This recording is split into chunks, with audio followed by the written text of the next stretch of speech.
Bismillah. So, welcome to financial reporting class. আমরা group accounting নিয়ে কথা বলছিলাম and as far as I remember আমরা গ্রুপ অ্যাকাউন্টিং এর কনসোলিডেটেড স্টেটমেন্ট অফ ফাইন্যান্সিয়াল পজিশনটা কমপ্লিট করেছি, right? With a relevant question practices, যে কোয়েশ্চেনগুলোর একটা একটা মানে ডিটেলস হোমওয়ার্ক আপনাদেরকে দেওয়া হয়েছিল। and I'm pretty much sure অনেকে হোমওয়ার্ক সাবমিট করেছেন, দু একজন বাকি আছেন। সো আই উড রিকমেন্ড এই হোমওয়ার্কটা তাড়াতাড়ি আপনারা আমাকে দিয়ে দিবেন। আর যারা অনলাইনে জয়েন করেছেন একটু কাইন্ডলি আপনারা হচ্ছে কষ্ট করে মিউট করে রাখবেন, যদি কারো কথা বলতে হয় আনমিউট করে কথা বলবেন, সো দ্যাট আমার ব্যাকগ্রাউন্ডে আসলে কোনো রেকর্ডিং এর সাউন্ডটা না আসে। Thank you. So let's start with the consolidated statement of profit or loss part. হ্যাঁ, আমরা অলরেডি আপনাদেরকে এটা বলেছি যে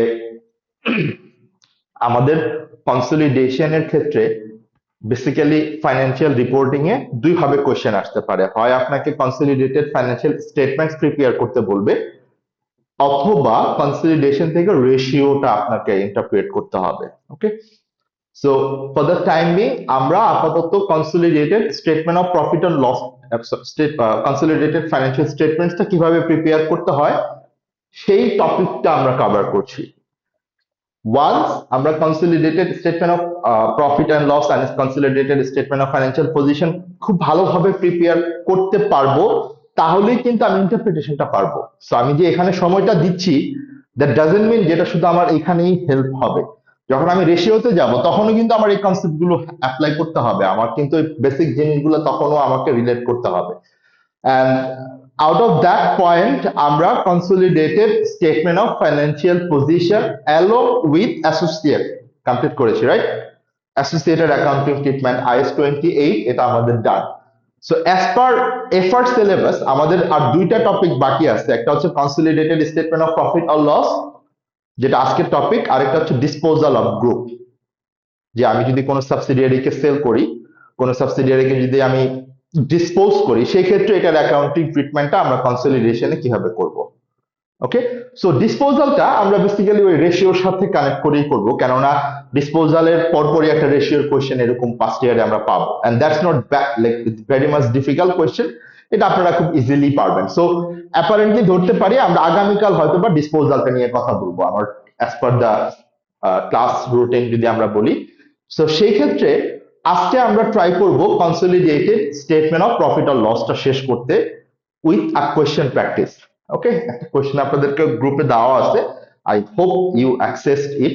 সো সেই ক্ষেত্রে একটা ছোট ডিসক্লেমার একটু আমি দিয়ে রাখি, I tried to find out recent past year questions from consolidated statement of profit or loss, আমি খুব একটা পাইনি।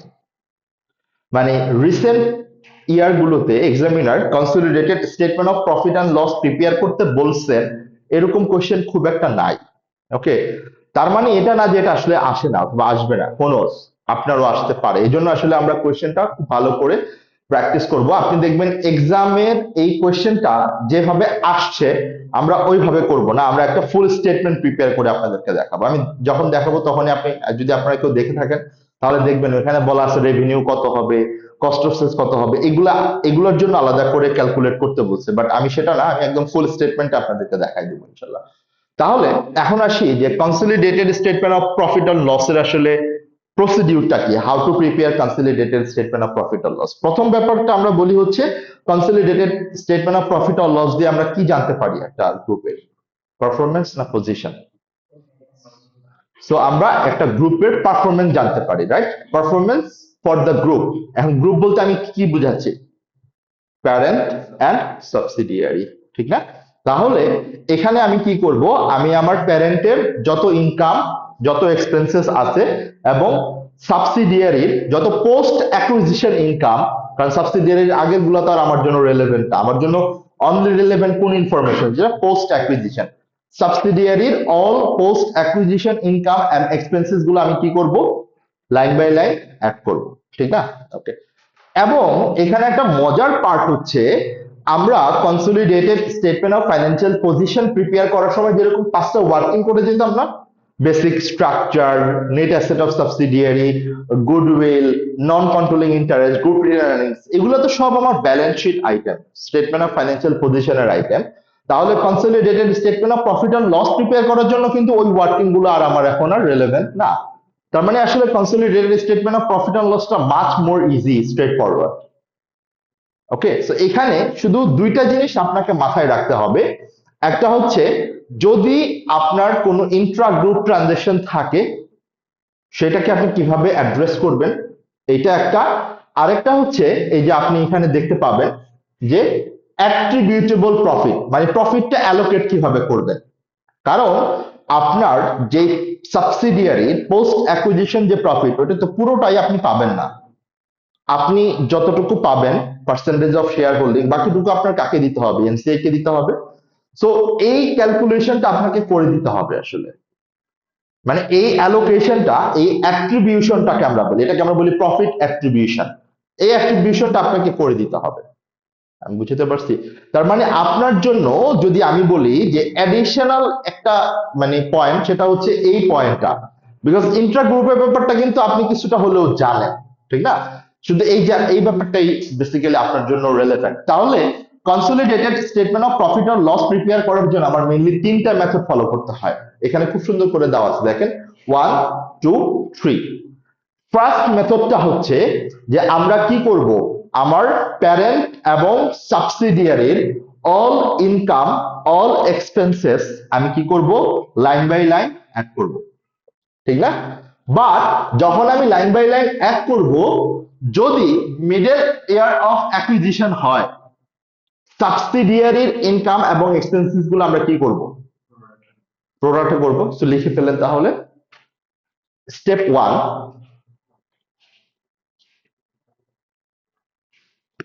all income and expenses of parent and subsidiary company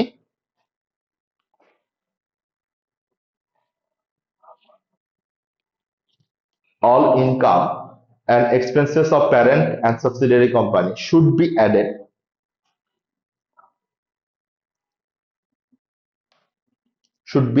line by line items.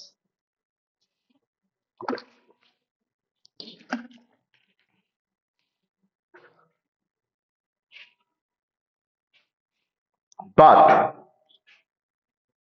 if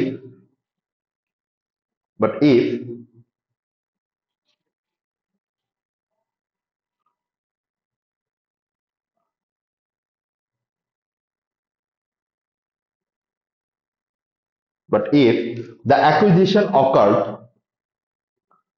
if the acquisition occurred middle way of the year or half way of the year, মানে বছরের মাঝামাঝি সময় অথবা যে কোনো সময় বলি, middle of the year,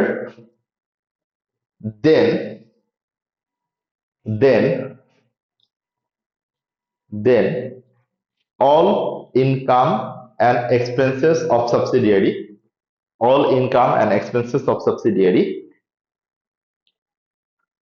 should be calculated based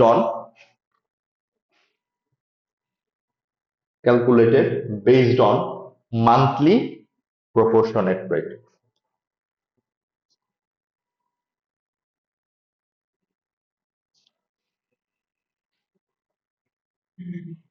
ওকে,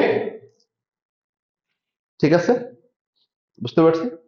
ওকে, তাহলে এটা আমরা আসলে এমনিও জানি, এটা আসলে আমরা এই জন্য আর অ্যাডিশনাল পয়েন্ট বললাম না, কেননা এই ব্যাপারটা আমরা জানি অলরেডি। এই ব্যাপারটা আমরা যখন consolidated statement of financial position নিয়ে কথা বলেছিলাম, তখন এই ব্যাপারটা নিয়ে আমরা এর আগেও কয়েকবারই কথা বলেছি যে পোস্ট অ্যাকুইজিশন যদি আমার মিডল অফ ইয়ার হয়, তাহলে এটা আমাকে প্রোরেটা করতে হবে। কাদেরটা প্রোরেটা করবো? প্যারেন্টেরটা তো আর না, প্যারেন্টেরটা তো পুরোটাই আসলে ওর কন্টিনিউইং ব্যালেন্স, শুধু সাবসিডিয়ারিটা। ওকে, এখানে আমরা একটা ছোট পয়েন্ট একটু বলে রাখি, আপনাদেরকে হয়তো এই পয়েন্টটা মিস আউট করে গেছে কিনা আমি জানি না। সেটা হচ্ছে আমাদের প্যারেন্ট এবং সাবসিডিয়ারি, যেহেতু আমি বলতেছি পোস্ট অ্যাকুইজিশন ডেটের পর প্রোরেটা বেসিস, আমরা মোস্ট অফ দ্য কেসে কি দেখছি যে প্যারেন্টের অ্যাকাউন্টিং ইয়ার এন্ড এবং সাবসিডিয়ারির অ্যাকাউন্টিং ইয়ার এন্ড একই ছিল, ঠিক না? প্রত্যেকটা কোশ্চেন আমরা এটাই পেয়েছি না, যে প্যারেন্টের year end 31st December or 30th June whatever, subsidiary হচ্ছে আমার same reporting date as according to হচ্ছে আমার প্যারেন্টের রিপোর্টিং ডেট। বাট প্র্যাকটিক্যালি সবসময় কি এটা হয় আসলে? নাও তো হতে পারে। যেমন আমি রিসেন্টলি একটা ক্লায়েন্টের কাজ করেছি, ওর প্যারেন্টের রিপোর্টিং ডেট হচ্ছে ডিসেম্বর কানাডার, বাট বাংলাদেশে তো বাই ডিফল্ট ব্যাংক বাদে রিপোর্টিং ডেট হচ্ছে জুন। তো আমাকে পরবর্তীতে কি করতে হয়েছে, ওর অ্যাকাউন্টিং ইয়ারটা চেঞ্জ করে প্যারেন্টের রিপোর্টিং ডেটের সাথে আমি করতে পারছিলাম, অথবা করা হয়েছে। বাট অনেকে তো এই রিপোর্টিং ইয়ারটা চেঞ্জ করেও না, দুইটা সেপারেট করে। এখন যদি সাবসিডিয়ারি রিপোর্টিং ডেট হইতো জুনে আর আমার প্যারেন্টের রিপোর্টিং ডেট হইতো ডিসেম্বরে, তখন কি আমি কনসলিডেশন করতে পারতাম? কিভাবে করতাম আমি? কারণ প্যারেন্টের ফাইন্যান্সিয়াল ইয়ার তো জানুয়ারি থেকে ডিসেম্বর, বাট সাবসিডিয়ারিটা কবে থেকে? জুলাই। জুলাই থেকে জুন। তাহলে কি কনসলিডেশন করা পসিবল? তখন কি করতে হয় অথবা কি করা উচিত? এক্স্যাক্টলি। তাহলে এই পয়েন্টটা আমরা মনে রাখি। হ্যাঁ, সেটা হচ্ছে আমার প্যারেন্ট এবং সাবসিডিয়ারির reporting date most of the cases সেমই থাকে, বাট ইন এনি কেস যদি ডিফারেন্ট থাকে তাহলে ম্যাক্সিমাম ডিফারেন্ট 3 মাস হতে পারে। ওকে, 3 মাস পর্যন্ত হলে ওইটা আমরা এইভাবে প্রপোর্শনেট ওয়েতে করতে পারি। আর যদি মোর দেন 3 মান্থ হয়, তখন আমাকে সাবসিডিয়ারি ফাইন্যান্সিয়ালসটা রিভাইজ করতে হবে, নতুন করে আবার প্রিপেয়ার করতে হবে as per the reporting date of parent company. আমি কি বুঝতে পারলাম কথাটা? তার মানে প্যারেন্ট এবং সাবসিডিয়ারি রিপোর্টিং ডেটে ম্যাক্সিমাম কত মান্থের গ্যাপ থাকা পসিবল অথবা থাকতে পারে? 3 মান্থ। যদি 3 মান্থের বেশি হয়, তখন আর আপনি কনসলিডেশন ওইভাবে করতে পারবেন না। তখন আপনাকে সাবসিডিয়ারির ফাইন্যান্সিয়াল স্টেটমেন্টটা নতুন করে আবার প্রিপেয়ার করতে হবে as per the reporting date of parent company. আমি কি বুঝতে পারছি কথাটা? ওকে, সেই কথাটা মোস্ট প্রবাবলি মনে হচ্ছিল আমার মিস করে গেছি, বাট এই জন্য আমি জাস্ট পয়েন্টটা বলে দিলাম। এখন 2 নম্বর পয়েন্টে আমরা আসি। আমরা কি বলছি যে all type of Intra group trading আমরা কি করব? এলিমিনেট করব। ওকে, এখন এখানে আমার all type of Intra group trading বলতে আমরা কি বুঝাচ্ছি? যে প্যারেন্ট কোম্পানি যদি সাবসিডিয়ারিকে সেল করে, অথবা সাবসিডিয়ারি যদি প্যারেন্ট কোম্পানিকে সেল করে, ঠিক না? তাহলে আমি এটা কি করব? আমি আমার প্যারেন্টের রেভিনিউ থেকেও বাদ দিব, সাবসিডিয়ারি কস্ট অফ সেলস থেকেও আমি বাদ দিব। আবার যদি সাবসিডিয়ারি সেল করে, তাহলে এটা আমার সাবসিডিয়ারি রেভিনিউ থেকেও বাদ দিব, প্যারেন্টের কস্ট অফ সেলস থেকে আমি বাদ দিব। Got the point? সেকেন্ড পার্টটা কি? যদি কোন ইন্ট্রা গ্রুপ ট্রেডিং থাকে, এটার যদি কোনো আনরিয়েলাইজ প্রফিট যদি থাকে। আনরিয়েলাইজ প্রফিট কি? যতটুকু ইনভেন্টরি স্টিল ইয়ার এন্ডে রয়ে গেছে ফর ইন্ট্রা গ্রুপ ট্রেডিং, ওইটুকুই তো আমরা বলছি আনরিয়েলাইজ প্রফিট, ঠিক না? তাহলে এই ইন্ট্রা গ্রুপ ট্রেডিং এ দুইটা জিনিস থাকতে পারে। একটা হচ্ছে আমার ইন্ট্রা গ্রুপ যে ট্রানজেকশনটা, সেটা আমার রেভিনিউ থেকেও বাদ যাবে, সেটা আমার কস্ট অফ সেলস থেকেও বাদ যাবে, কনসিডারিং কে সেল করতেছে কার কাছে। যদি প্যারেন্ট সেল করে তাহলে প্যারেন্টের রেভিনিউ থেকে বাদ দিব, আর যদি সাবসিডিয়ারি সেল করে তাহলে সাবসিডিয়ারি রেভিনিউ থেকে বাদ দিব। ক্লিয়ার? তাহলে দেখেন, ফর ইন্ট্রা গ্রুপ ট্রেডিং এটা না লিখলেও হবে, মানে আলটিমেটলি পরের গুলো এখানে দেওয়াই আছে, অথবা আপনি চাইলে একটু লিখেও রাখতে পারেন আপনার জাস্ট নোট ডাউন করার জন্য। লেখার অভ্যাসটা ভালো, মানে যদিও আপনি পেন এন্ড পেপারে লেখাটা আসলে খুব একটা দরকার হয় না এখন, বাট স্টিল স্টাডি পারপাসে আই রিকমেন্ড আপনি যখন পড়তে বসেন, আপনি পড়ার সাথে সাথে একটু নোট নেওয়ার অভ্যাসটা করেন, লেখার অভ্যাসটা করেন। এটা তো আপনাকে ইনভলভ করে। It's a good technique. হ্যাঁ, আপনি যদি একটা না পড়তে থাকলে দেখবেন অনেক কিছু হারাই যাচ্ছে মাথা থেকে, বাট যখন আপনি লিখবেন না, তখন আপনাকে ওইখানে অ্যাটেন্টিভ করে, এবং ইটস ট্রু। আপনি এই জন্য খেয়াল করে দেখবেন, আমি জানি এখানে লেখা আছে, বাট তারপর আমি আপনাদেরকে লেখাই, সো আপনাদের মাথায় এটা আসতেই পারে যে এটা তো ভাই এখানে আসেই, আবার আপনি আমাকে লেখাচ্ছেন কেন? লেখাচ্ছি জাস্ট বিকজ অফ আপনি আরেকটু ইনভলভ হন ওই টপিকটাতে। ওকে, সো আপনি লেখেন যে all type of Intra group trading should be eliminated.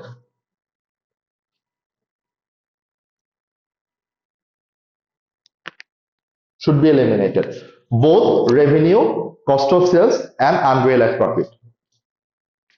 অনলাইনে যারা আছেন তারাও কাইন্ডলি একটু ভালো করে অবজার্ভ করেন।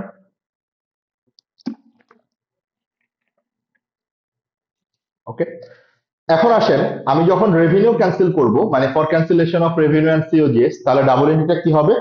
রেভিনিউ ডেবিট, কারণ আমি তো ক্যান্সেল করতেছি, ঠিক না? ক্যান্সেল করলে আমার কি হবে? অপোজিট এন্ট্রি হবে revenue debit, cost of goods sold credit. তার মানে এটা আমার রেভিনিউটাকেও কমাই দিবে, কস্ট অফ গুডস সোল্ডটাকেও কমাই দিবে। রাইট? এটা হচ্ছে আমার cancellation of revenue and COGS. But যদি কোনো আনরিয়েলাইজ প্রফিট থাকে, তখন আমাকে কি করতে হবে? আনরিয়েলাইজ প্রফিটটাও বাদ দিতে হবে, ঠিক না? তাহলে পরেরটাই লেখেন, for cancellation of unrealise profit.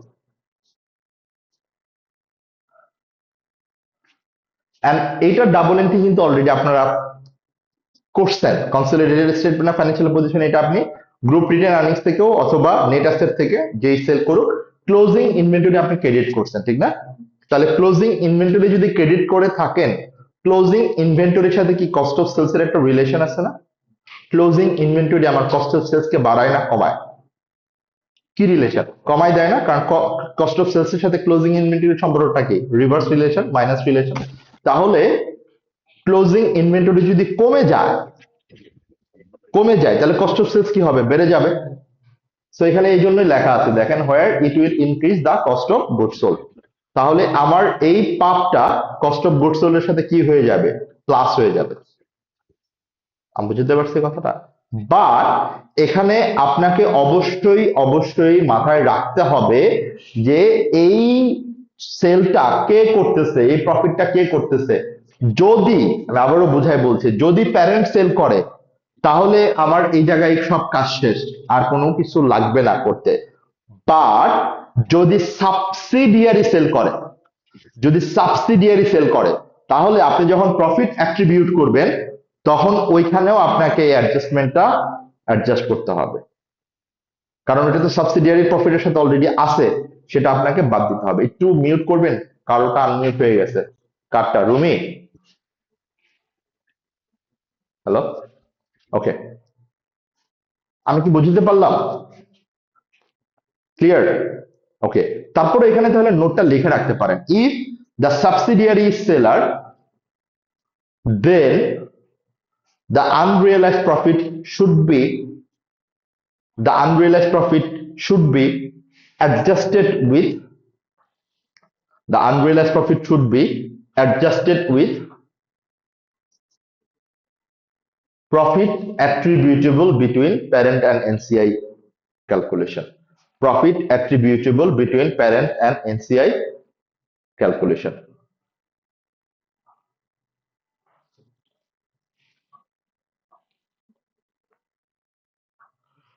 আপনারা একটা জিনিস খেয়াল করেন, আমরা এই যে প্রথম দুইটা পয়েন্ট যে বললাম না, প্রথম দুইটা পয়েন্ট কিন্তু আসলে খুব অ্যাডিশনালি নিউ পয়েন্ট না।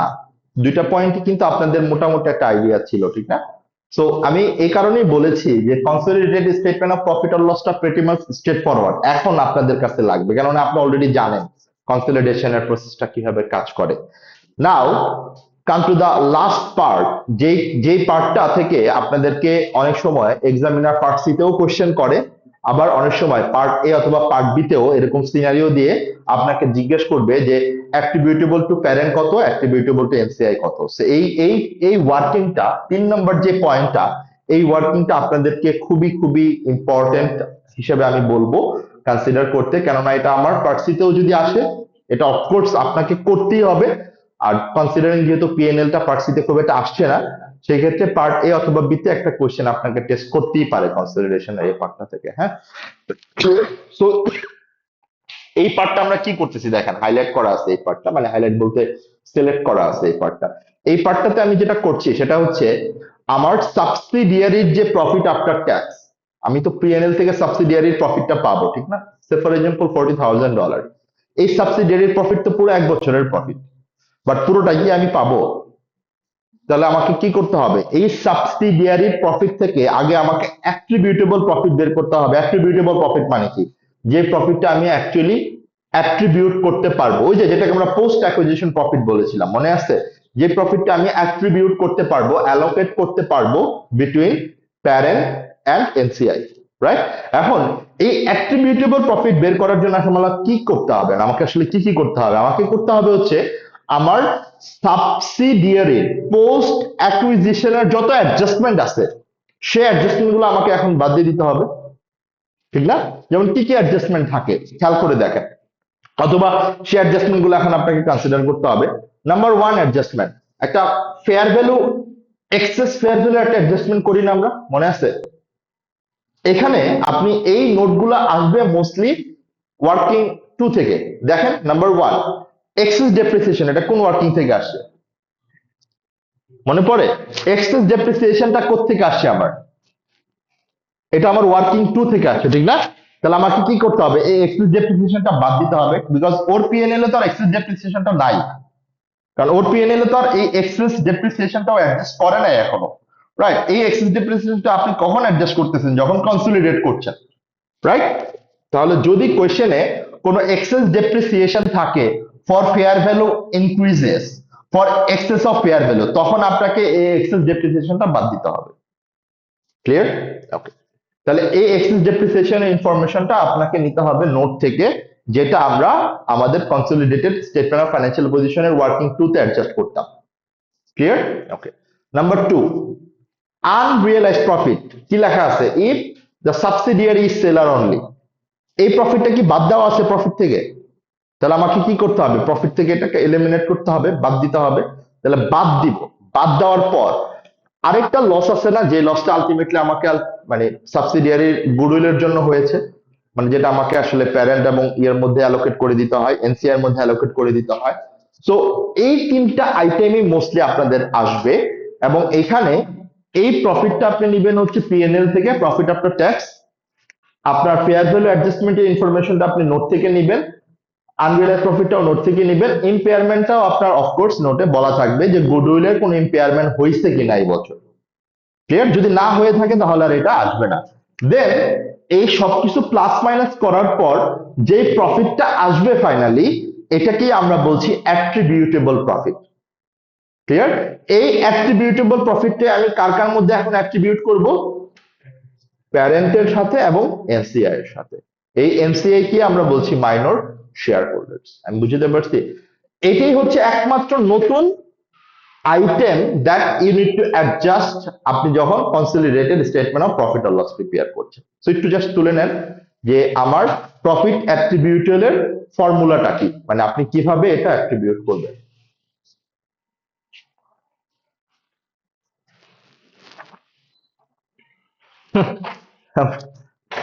আমরা একটু পরে অফিস চলে যেতে হবে, তাহলে আকাশ কই? হ্যাঁ বসেন, এটাতে বেশি হয়ে যাবে অনলাইনে।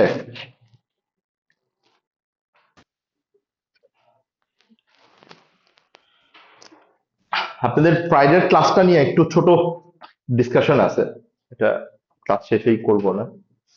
সেটা হচ্ছে ওদের ক্যাম্পাসটা আসলে শুধু ফ্রাইডে আমার ক্লাসের জন্যই হচ্ছে একজনকে রাখতে হয়, তো which I don't want to, কারণ আমি ভাবছি যে বাকিদের ক্লাস আছে, ছিল আসলে, পরে একটা হয়েছে। সো আমরা একটা অল্টারনেটিভ সলিউশনে আসতে পারি, সেটা হচ্ছে আমরা স্যাটারডেতে তো আমরা দুইজনই ক্লাস করাচ্ছি, তো স্যাটারডেতে অ্যাজ ইট ইজ থাকবে, আর অল্টারনেটিভ আরেকটা উইকডেজে অফিস আওয়ারের পর আমরা হয়তো বা ক্লাসটা নিয়ে যেতে পারি, এটা একটা অপশন। অথবা আমরা ফ্রাইডেতে যে টাইমটা ক্লাস করাচ্ছি সেই টাইমটাই থাকবে, ফ্রাইডেটা শুধু অনলাইন হবে, মানে আপনাদের ফিজিক্যালি একদিন আসতে হবে, সেটা স্যাটারডে। সো যেটা প্রেফারেবল আপনারা মনে করেন আমাকে কালকের মধ্যে একটু জানায়, মানে আমার জন্য দুইটাই ওকে, মানে I am very much okay with Friday online, Saturday আমার as it is. I am okay with Friday no class, alternative কোনো উইকডেজে। উইকডেজ মানে হচ্ছে আপনার অফিস আওয়ারের পর 7:30টার আগে পসিবল না আমার পক্ষে। আর যেটি আপনারা প্রেফারেবল মনে করবেন আমাকে জানাবেন, তো প্লিজ এটা একটু তুলে নেন, আমরা তাহলে পিএনএলটা প্রিপেয়ার করা স্টার্ট করে দিব। হয়ে গেছে? ডান? ওকে, পারফেক্ট।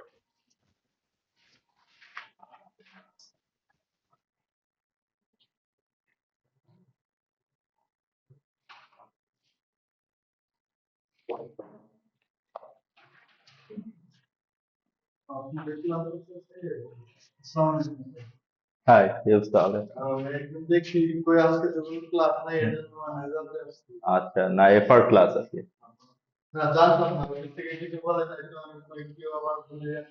না না,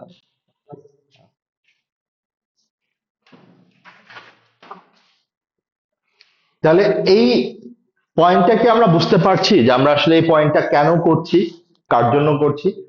বিকজ আমি যদি এই অ্যাট্রিবিউটটা না করি তাহলে আমার প্রফিট অ্যালোকেশনটা কিন্তু ঠিক হবে না। যেমন আমি যদি এইটা না করে আমার সাবসিডিয়ারির সম্পূর্ণ প্রফিটটাই ভাগ করে দিই প্যারেন্ট এবং এনসিআর মধ্যে, তাহলে তো ক্যালকুলেশনটা ঠিক হচ্ছে না, পারফেক্ট হচ্ছে না। কেননা সেই প্রফিটের মধ্যে অনেক অ্যাডজাস্টমেন্ট আছে যেটা আমাকে আসলে রিমুভ করতে হবে, ঠিক না, যেটা থেকে আমাকে অ্যাডজাস্টমেন্টটা করতে হবে। So now let's start with the preparation of consolidated statement of profit or loss, যেটা আমি আপনাদেরকে বলেছি যে এই কোশ্চেনটা আসলে আমরা প্রিভিয়াস 2015 এর একটা কোয়েশ্চেন পেয়েছি বাই কম। হ্যাঁ, এর পরবর্তীতে আসলে ওইরকম ভাবে question consolidated statement of profit or loss থেকে আসতে দেখা যায়, বাট রেশিওতে আসছে, দ্যাটস দ্য পয়েন্ট।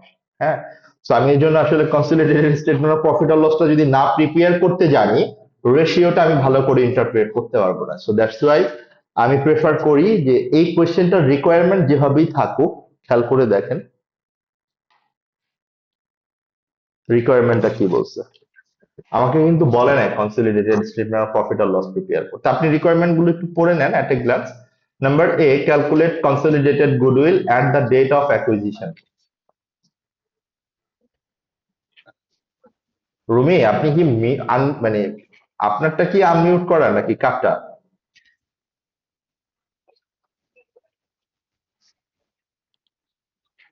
এই জন্য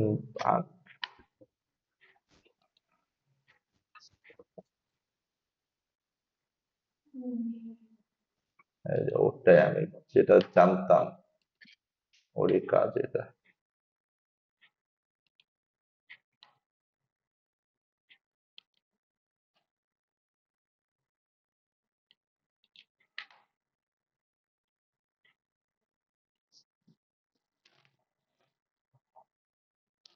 আমরা কি রেকর্ডিং অন করছিলাম আজকে?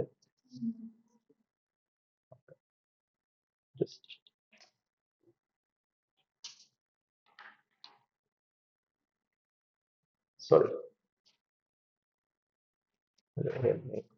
আমার এই ঝামেলাটা ওর খবর আছে।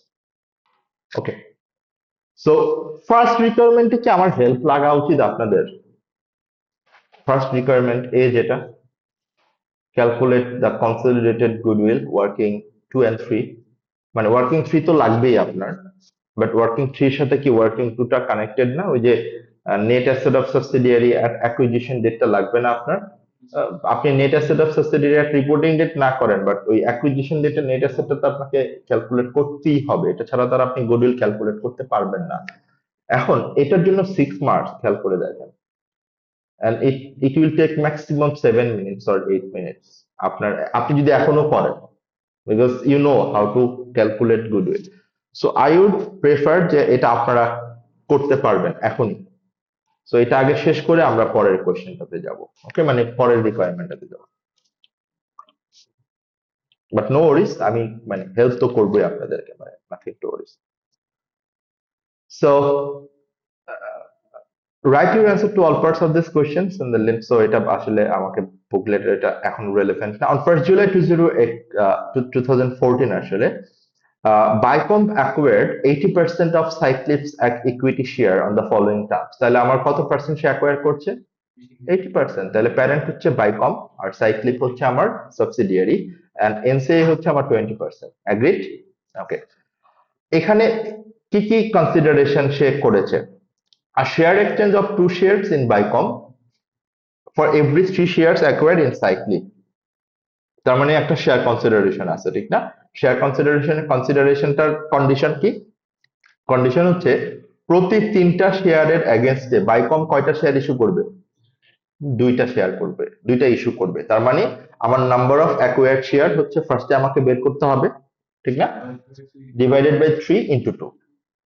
এই পয়েন্টটা মাথায় নিয়ে আসতে হবে সাথে সাথে। এখন ইনটু 2 করার পর আমি কি পাবো? নাম্বার অফ শেয়ার পাবো, বাট নাম্বার অফ শেয়ার দিয়ে তো আমার কাজ নাই, আমার দরকার হচ্ছে fair value of share consideration.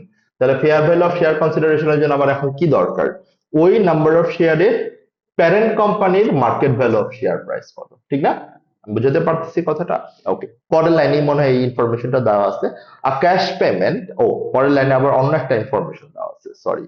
A cash payment due on 30 June 2015 of $1.54 per share acquired, ওই যে again আগেরটার সাথে রিলেটেড, মানে এটা কিন্তু আবার শেয়ার কনসিডারেশন, এটা হচ্ছে ডেফার্ড কনসিডারেশন। কেননা ও কবে পে করবে খেয়াল করে দেখেন, 1 বছর পরে পে করবে। তো 1 বছর পরে যদি পে করে তাহলে এটা তো 1 বছর পরে আমার সেটেল হবে। তাহলে এটা আমাকে এখন আজকের ভ্যালু মানে প্রেজেন্ট ভ্যালুতে এটা নিয়ে আসতে হবে, এটাকে আমরা বলি ডেফার্ড অর ফিউচার কনসিডারেশন, ঠিক না? তো ফিউচার কনসিডারেশনের কন্ডিশনটা হচ্ছে ও কত টাকা দিবে সেটা বলে নাই এখানে, বাট এটার সিচুয়েশনটা বলে দিছে, এটার ক্লজটা বলে দিছে, সেটা হচ্ছে ও যতগুলা শেয়ার অ্যাকোয়ার করবে। তাহলে আমি কিন্তু এখনো জানি না ও কতগুলা শেয়ার অ্যাকোয়ার করবে, এটা ইনফরমেশন অবশ্যই দেওয়া আছে। এই প্রত্যেকটা অ্যাকোয়ারের $1.5 নাম্বার অফ শেয়ার দিয়ে আমি মাল্টিপ্লাই করলে যেটা হবে সেটাই হচ্ছে আমার ফিউচার কনসিডারেশন, ঠিক না? এবং এটা আমাকে কি করতে হবে, প্রেজেন্ট ভ্যালুতে ডিসকাউন্টিং করে নিয়ে আসতে হবে, এবং প্রেজেন্ট ভ্যালুতে যখন আমি ডিসকাউন্টিং করব আমার কস্ট অফ ক্যাপিটাল কত ধরতে হবে, 10%। আমি বুঝতে পারছি কথাটা? এবং এই 10% যখন আমি ধরবো, এইটার উপর আমাকে আবার আনউইন্ডিং করতে হবে না? ওকে, আনউইন্ডিংটা যখন আমি করতেছি, আনউইন্ডিংটা আমার আসলে কত দিনের করব, দ্যাট ইজ অ্যানাদার পয়েন্ট। আমার রিপোর্টিং ডেট এবং অ্যাকুইজিশন ডেটের মধ্যে যে গ্যাপটা আছে ওই টাইমলি প্রপোর্শনেট কিন্তু আমাকে করতে হবে। এই যে এই কথাগুলো মনে রাখা, মানে আমার আসলে কি কি করব আমি, এটাকে আমরা প্ল্যানিং বলতেছি। দেখেন আমার কিন্তু এটা করতে সময় লাগবে 2 মিনিট, বাট আমার প্ল্যানিংটা কিন্তু করতে হবে মাথায়। সেই প্ল্যানিংটা আসতেছে বিকজ অফ আপনি এই সিনারিওটা প্র্যাকটিস করেছেন, ইউ নো দ্যাট। সো এই জন্য আমি আপনাদেরকে এটা প্রেফার করবো যে আপনারা নিজে নিজে এই কোশ্চেন গুলো একটু করেন। তাহলে আমরা ক্লিয়ার, এখানে দুইটা কনসিডারেশন আছে, রাইট? একটা হচ্ছে শেয়ার কনসিডারেশন আর একটা হচ্ছে ডেফার্ড কনসিডারেশন। গেল। At the date of acquisition, shares in Bicom and Cyclip had a stock market value of $3. তাহলে $3 হচ্ছে বাইকম্পের প্যারেন্টের, আর 2.5 হচ্ছে সাইক্লিপের, যেটা আমার এনসিআই ক্যালকুলেট করতে হয়তো বা হেল্প করতে পারে, দ্যাট উই নো। তাহলে এই পর্যন্ত আমরা মোটামুটি আমরা দেখলাম। এখন আসি স্টেটমেন্ট অফ প্রফিট অর লসের ক্ষেত্রে কি বলছে। Revenue, cost of sales, gross profit, distribution cost, admin expense, finance cost, profit before tax, income tax expense, profit for the year, both parent company and subsidiary company. বা এখানে একটা information কিন্তু আমরা highlight করতেই পারি, সেটা হচ্ছে আমার রিপোর্টিং ডেট কবে, 31 মার্চ 2015, রাইট? তাহলে আমার অ্যাকুইজিশন কবে, 1 জুলাই। তাহলে অ্যাকুইজিশন ডেট এবং রিপোর্টিং ডেটের মধ্যে আমার কত দিনের ডিফারেন্স, মানে আমি বলতেছি হচ্ছে পোস্ট অ্যাকুইজিশন কত, রাইট? রিপোর্টিং ডেট তো দুইজনেরই 31 মার্চ, রাইট? তাহলে 9 মান্থ। তাহলে এখন আমার কোয়েশ্চেন হচ্ছে এই যে সাইক্লিপের যত রেভিনিউ, ইনকাম, এক্সপেন্সেস যা আছে, আমি কি পুরো 12 মাসের নিতে পারবো? আমাকে কত মাসের নিতে হবে? বুঝতে পারছি কথাটা? এবং 9 মান্থের যে নিব, এখানে একটা ওই যে আমার ওই যে একটা বেসিক কনসেপ্ট আমি অ্যাজিউম করে নেই না, এখন ওর কি প্রতি মাসেই কি সেম রেভিনিউ হয়? রেভিনিউ তো, বাট আমরা যখন করি তখন তো অ্যাজিউম করে নেই যে আমার প্রতি মাসে সেম রেভিনিউ হয়েছে, প্রতি মাসে সেম এক্সপেন্স হয়েছে, যেটা প্র্যাকটিক্যালি হবে না, ঠিক না? হয় না, বাট এটা আমার assumption based on the information provided.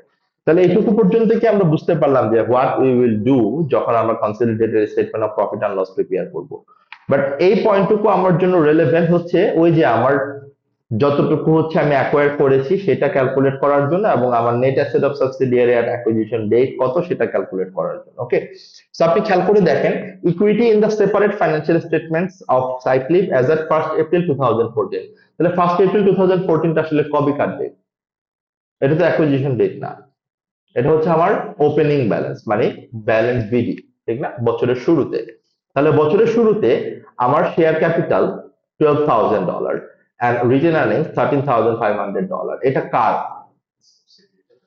খেয়াল করে দেখেন তো, এটা হচ্ছে সাবসিডিয়ারির। তাহলে সাবসিডিয়ারির কতগুলো শেয়ারের আমি এগেনস্টে অ্যাকোয়ার করছি 80%, প্রত্যেকটা শেয়ারের ভ্যালু কত করে? $1 করে। তাহলে নাম্বার অফ শেয়ার কত সাবসিডিয়ারি? 12,000।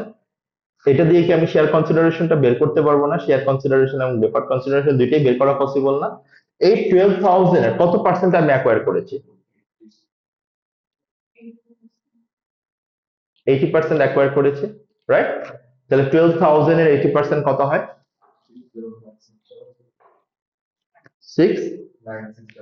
9600, রাইট? 9600 যদি 9600, তো আমার নাম্বার অফ শেয়ার, রাইট? এখন শেয়ার কনসিডারেশন আমি কয়টা করতেছিলাম মনে আছে? প্রতি তিনটার জন্য দুইটা, তাহলে ডিভাইডেড বাই 3 × 2। তাহলে আমি কি শেয়ার কনসিডারেশন ওয়ার্কিং শুরু করে দিতে পারি না? শুরু করে দিই, লিখি শেয়ার কনসিডারেশন, পরে আমি প্রেজেন্টেশন করলাম, বাট আমি ওয়ার্কিংটা করে ফেলি, মানে রাফলি।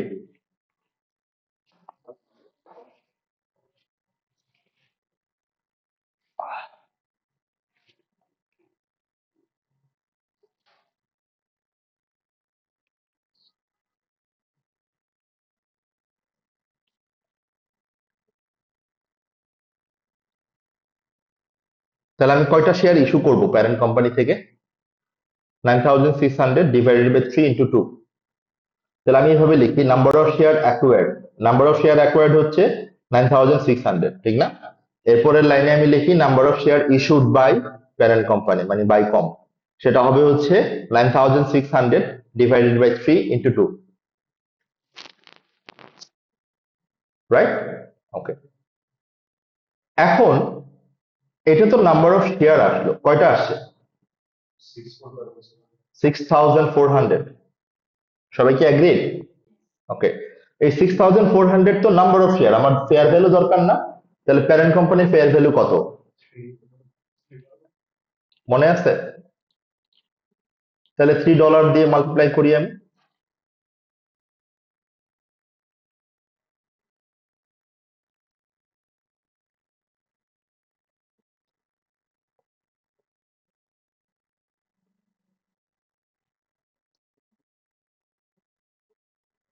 সবাইকে আমি বলছি ক্যালকুলেটর রাখতে, ঠিক না? সবাই দেখতেছে মোবাইল দিয়ে 1920 নাকি 19,200। তাহলে এটা হচ্ছে আমার fair value of share consideration. এটা ডাবল এন্ট্রি আমার আর দেখানোর দরকার আছে এখানে? কেননা আমার তো statement of financial position prepare করতে বলে না। এই যে এই জায়গাটা হচ্ছে আপনাকে থামতে হবে। আপনি জানেন এটা double entry, investment in subsidiary debit, share capital credit, share premium credit. আমার এই কোয়েশ্চেনের রিকোয়ারমেন্টে শেয়ার ক্যাপিটাল শেয়ার প্রিমিয়ামের কোনো কাজ আছে? বাট আপনি তো জানেন এটা কি হবে, সো ওইটাই আপনাকে ফিল্টার আউট করা, cut off date, cut off পয়েন্টটা ঠিক করা।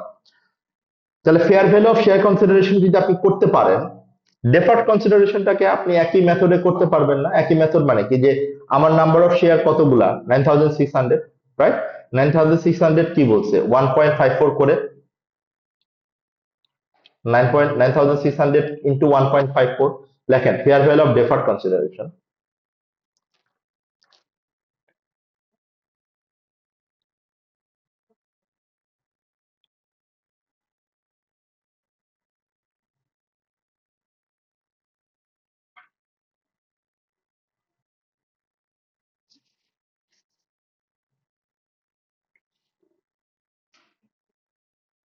কত আসে অ্যামাউন্ট? 1.54 ইন্টু 9600, 13860। বাট এটা কবেকার ভ্যালু? এটা তো 1 বছর পরের ভ্যালু, ঠিক না? এখন এটা আমাকে কি করতে হবে? এটা আমাকে আজকের ভ্যালুতে, প্রেজেন্ট ভ্যালুতে নিয়ে আসতে হবে।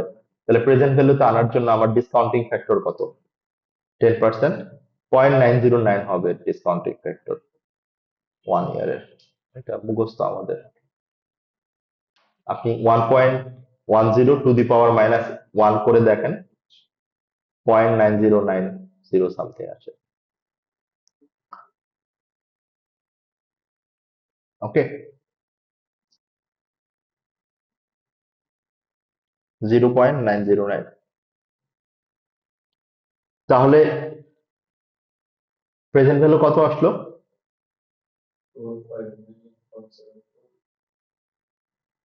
সবাই কি এগ্রিড?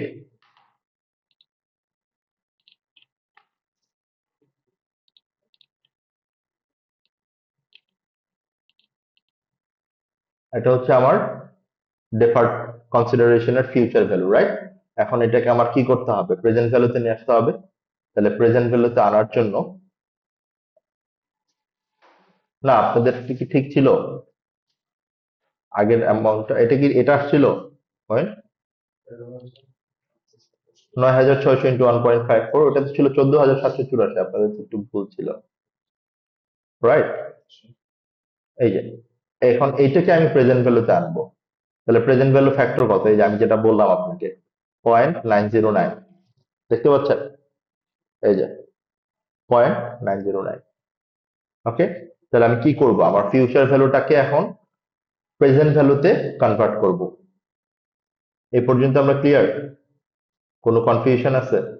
ওকে, তাহলে আমরা প্রেজেন্ট ভ্যালু অফ ফিউচার কনসিডারেশনটাও বের করলাম, ফেয়ার ভ্যালু অফ শেয়ার কনসিডারেশনটাও বের করলাম, রাইট?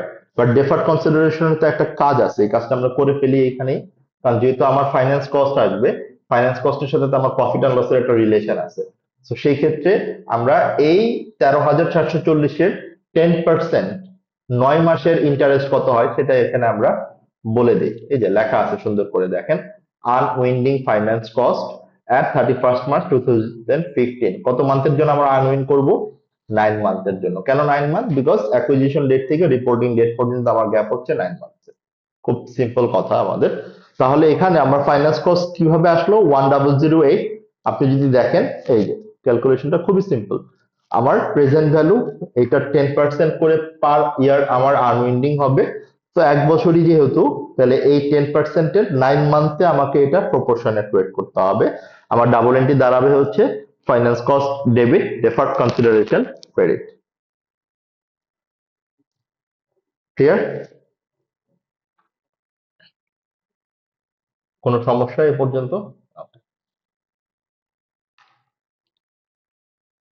তাহলে আমরা যতটুকু ইনফরমেশন আমাকে বলা হয়েছিল এতক্ষণ পর্যন্ত, আমি সেই ইনফরমেশন অনুযায়ী আমার ক্যালকুলেশন কি হবে সেটা প্রডিউস করার ডান, ঠিক না? আমার দুইটা ক্যালকুলেশন আসছে, একটা হচ্ছে fair value of share consideration, আপনাদের ঠিক আছে কিনা দেখেন, রাইট? আরেকটা হচ্ছে fair value of deferred consideration 13,440। এই দুইটা আমরা অ্যাড করে কত পার্সেন্টের অ্যাকুইজিশন কনসিডারেশন পাবো? 80%-এর। আমার আরো 20%-এর, কারণ আমি তো ফুল গুডউইল মেথডে আসছি, তো আমার আর 20% মানে কি, আমার এনসিআর ভ্যালুটা লাগবে, এনসিআর ফেয়ার ভ্যালুটা লাগবে। তো এনসিআর ফেয়ার ভ্যালু তো এখনো পর্যন্ত আমাকে কোনো ক্লু দেয় নাই, ঠিক না? মানে এনসিআর ফেয়ার ভ্যালু কত হবে সেটা তো আমি এখনো জানি না। একটা হচ্ছে এনসিআর ফেয়ার ভ্যালু হয় দেওয়া থাকবে কোয়েশ্চেনে, দেখেন এখানে আমি সুন্দর করে লিখে দিছি যে আমার এনসিআর ফেয়ার ভ্যালুটা দেওয়া থাকবে, এই যে, রাইট? অথবা আমরা এটা মার্কেট ভ্যালু অফ সাবসিডিয়ারির যে শেয়ার প্রাইস আছে না, market value of subsidiary share price কত? 2.5। এবং কতটুকু শেয়ার আমি অ্যাকোয়ার করি না? 20%। তাহলে 12,000 এ 20% কত হয় দেখেন, এই যে এখানে আমরা যে কথাটা বলছি। তাহলে এই $2.5 করে আমি আলটিমেটলি মাল্টিপ্লাই যদি করি, তাহলে আমি এনসিআর ভ্যালু পেয়ে যাব, যদি আমার কোয়েশ্চেনে ফেয়ার ভ্যালু অফ এনসিআই দেওয়া না থাকে। যদি দেওয়া থাকে তাহলে তো আর আমার এত কষ্ট করতে হবে না। আমি বুঝতে পারতেছি কথাগুলা? তাহলে এখন আমি একটু নোট গুলোতে চলে যাই। এখানে 5টার মতো নোট দেওয়া আছে, যে নোটগুলো আমাকে গুডউইল ক্যালকুলেশনও একটা হেল্প করবে, আবার প্রফিট আর লসের প্রিপারেশনও একটা হেল্প করবে। তো আমরা একটু দেখে ফেলি এট এ গ্লান্স নোটগুলো আমার কি কি আছে। Number one, at the date of acquisition, the fair value of Cyclips asset were equal to their carrying amount with the exception of an item of plan which had a fair value of 720,000 above। তাহলে এটা কি আমার access fair value, এটা আমার ওই working two এর সাথে related, ঠিক না? ওয়ার্কিং টু এর সাথে যেহেতু রিলেটেড, এটা আমার গুডউইল ক্যালকুলেট করতেও হেল্প করবে, অ্যাজ ওয়েল অ্যাজ এটা আমার ওই যে সাবসিডিয়ারির যে অ্যাট্রিবিউট করলাম প্রফিট, সেখান থেকেও এটার এক্সেস ডেপ্রিসিয়েশনটা আমাকে বাদ দিতে হবে, যদি এটা ডেপ্রিসিয়েবল আইটেম হয়, ঠিক না? বাট যদি এটা আবার ল্যান্ড হয় তাহলে কিন্তু আবার আসবে না। ওকে, সো আমরা একটু দেখি যে কতটুকু ভ্যালু বেশি, 720,000 বেশি। The remaining life of plant at the date of acquisition was 18 month. Yes, তার মানে এটা আমার depreciable item. Depreciation is charge to cost of sales. তাহলে ডেপ্রিসিয়েশন আমরা কোথায় চার্জ করি? Cost of sales. আমি বুঝতে পারতেছি কথাটা? এখন নেক্সট পয়েন্ট আসে হচ্ছে ডেপ্রিসিয়েশন যে আমি চার্জ করব, এখানে তো আমার মান্থলি বলা আছে, ঠিক না? তাহলে আমরা আলটিমেটলি কি করতে পারি? 720 কে আমরা 18 দিয়ে ডিভাইড করে 9 দিয়ে জাস্ট মাল্টিপ্লাই করে দিলেও কিন্তু আমার আসলে অটো ডেপ্রিসিয়েশন চলে আসবে। তো এটা আমরা একটু মাথায় রাখলাম। Number two, on 1st April 2014, Cyclip commenced the construction of a new production. Cyclip টাকে subsidiary, right? A new production facility financing this by bank loan. Cyclip has followed the local. এটা আসলে আমি একটু আপনাদেরকে হালকা আইডিয়া দিই, কেননা এটা IS 23 তে আমরা পড়বো। বাট যেহেতু এই জায়গাটাতে চলে আসছে, আমি একটু জাস্ট বলে রাখি, হ্যাঁ, একটু জাস্ট আমি কানেক্ট করাই দিই। মানে এটা এটা মানে পুরোটা পড়বো আমি একটু পরে। একটা হচ্ছে আমরা IS/IFRS যারা ফলো করি, IASB যারা ফলো করি, আমরা IS 23 নামে একটা অ্যাকাউন্টিং স্ট্যান্ডার্ড দেখবো। ওকে, IS 23টা হচ্ছে বরোইং কস্ট। বরোইং কস্টটা কি? যে আমরা যখন কোথাও থেকে কোনো লোন নেই, সেটার জন্য লোন প্রসেসিং ফি আছে, ইন্টারেস্ট আছে, বিভিন্ন চার্জেস আছে, রাইট? এগুলাকে আমরা বলি বরোইং কস্ট, মানে কস্ট অফ বরোইং এক কথায় যদি আমি বলি। মোস্টলি আমরা ইন্টারেস্টটাকে ধরে নিতে পারি। আমরা অ্যাপারেন্টলি কি করি, ইন্টারেস্টটাকে আমরা এক্সপেন্স হিসেবে চার্জ করি, এটি তো মোস্ট অফ দ্য কেসে আমরা করি, সেটা যে কারণেই নেই না কেন। বাট IS-23 আমাকে বলে যদি এটা IS-23 ক্রাইটেরিয়া মিট করে এবং ওই ফাইন্যান্সিংটা যদি আমার কোয়ালিফাইং অ্যাসেটের জন্য হয় অ্যাজ পার IS-23, তাহলে আমি ওই বরোইং কস্টটাকে ক্যাপিটালাইজ করতে পারবো। And what is the meaning of capitalise? Capitalise মানে হচ্ছে আমার ওই ফাইন্যান্স কস্টটাকে আমি প্রপার্টি কস্টের সাথে অ্যাড করতে পারবো। আমি বুঝতে পারছি কথাটা?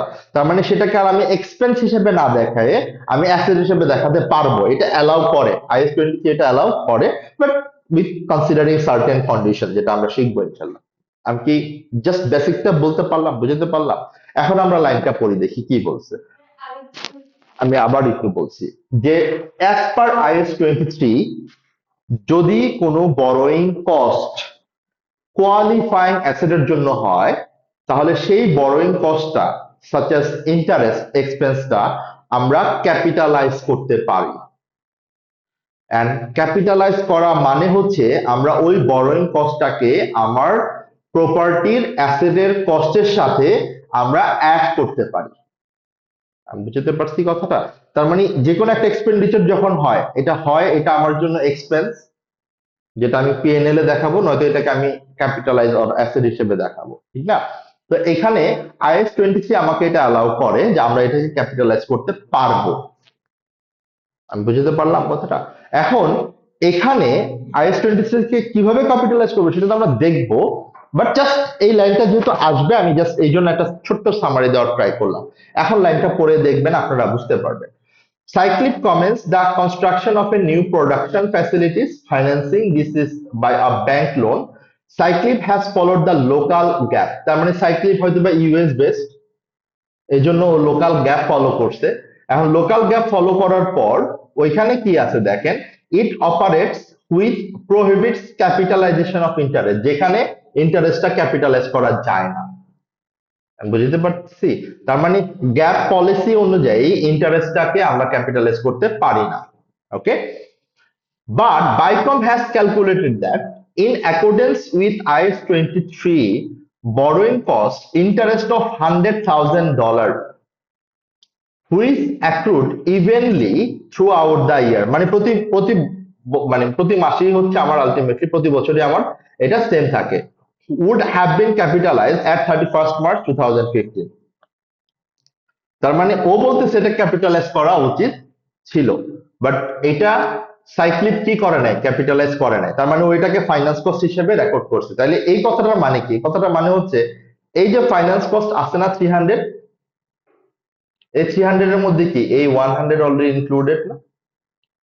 তাহলে আমার কথার মানে কি? আমার কথা মানে হচ্ছে এই 100 কে আমি এখানে আর দেখাতে পারবো না।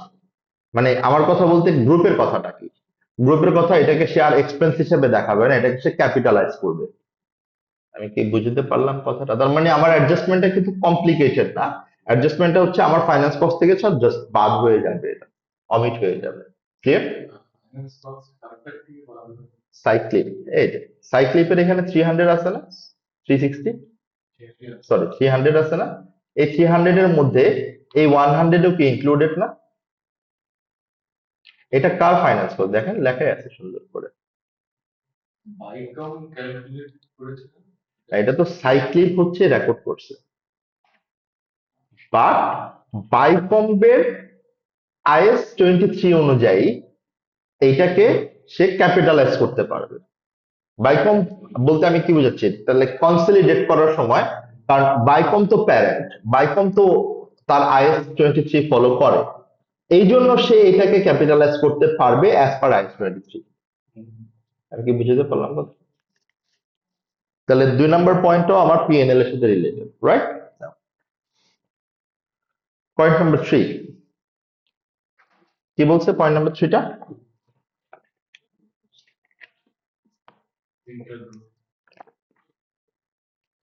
কে কার কাছে সেল করতেছে? তাহলে আমরা ফার্স্টে কি করব? ফার্স্টে প্যারেন্টের রেভিনিউ থেকেও বাদ দিব, সাবসিডিয়ারি কস্ট অফ সেলস থেকে বাদ দিব, রাইট? ওকে, দেন আমরা আনরিয়েলাইজড প্রফিট হিসাবে ক্লোজিং ইনভেন্টরির সাথে এটাকে অ্যাডজাস্ট করব, মানে কস্ট অফ সেলস থেকে বাড়াই দিব। এটার কি প্রফিট অ্যাট্রিবিউটেবল কোন ইমপ্যাক্ট আছে? ওই যে profit attributable to parent and subsidy NCI, না মানে অ্যাট্রিবিউটেবল, কারণ কে সেল করতেছে, প্যারেন্ট সেল করতেছে, রাইট? তাহলে সাবসিডিয়ারি সেল করে এটা আসতো। মনে আছে যে আমরা এখানে লিখে রাখছি যে অ্যাট্রিবিউটেবলে কখন আসবে, যখন এই যে এখানে সুন্দর করে লেখা আছে,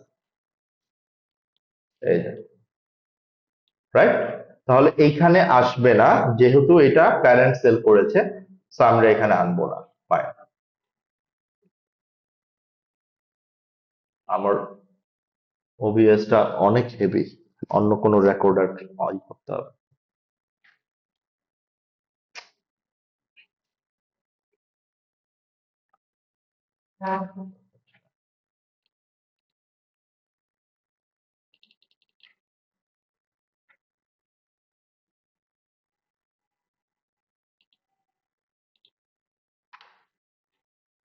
ওকে, সরি। তাহলে 3 নম্বর পয়েন্টের আমার দুইটা অ্যাডজাস্টমেন্ট হবে। একটা হচ্ছে আমরা ফার্স্টে এই যে 3 মিলিয়ন কি মান্থলি নাকি টোটাল? 3 million, right? একটা মার্কআপ অফ 20%। তাহলে 3 মিলিয়ন তো আমার সেলিং প্রাইস, রাইট?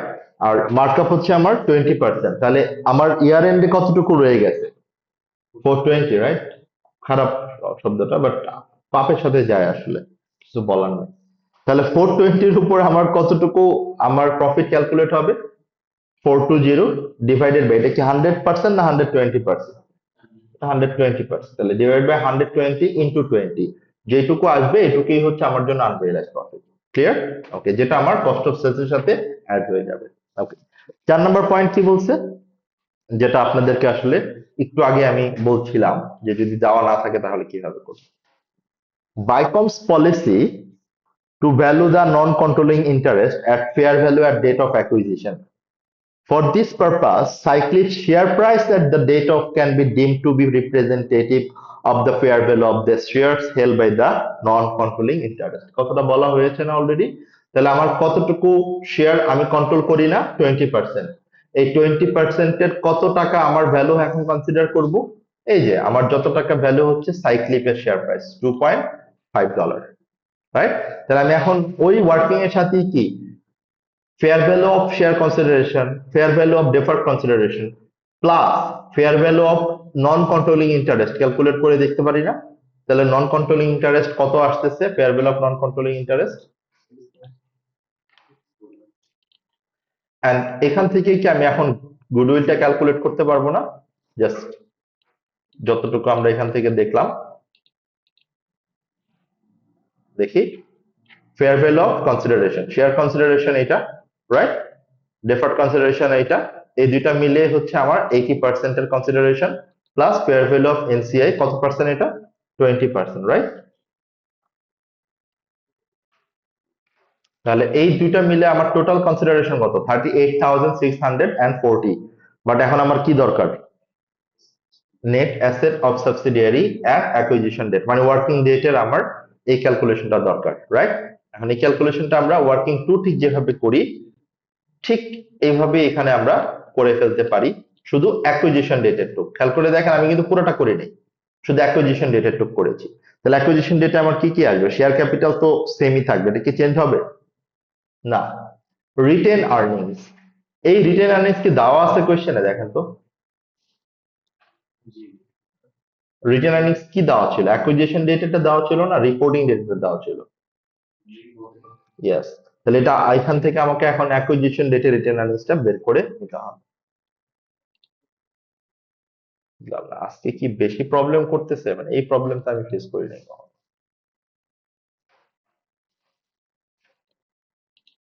ওকে, তাহলে আমরা এখানে যে রিটেন আর্নিংসটা দেখলাম, এই 13,500 কি আমার অ্যাকুইজিশন ডেট না রিপোর্টিং ডেট না বছরের শুরুতে?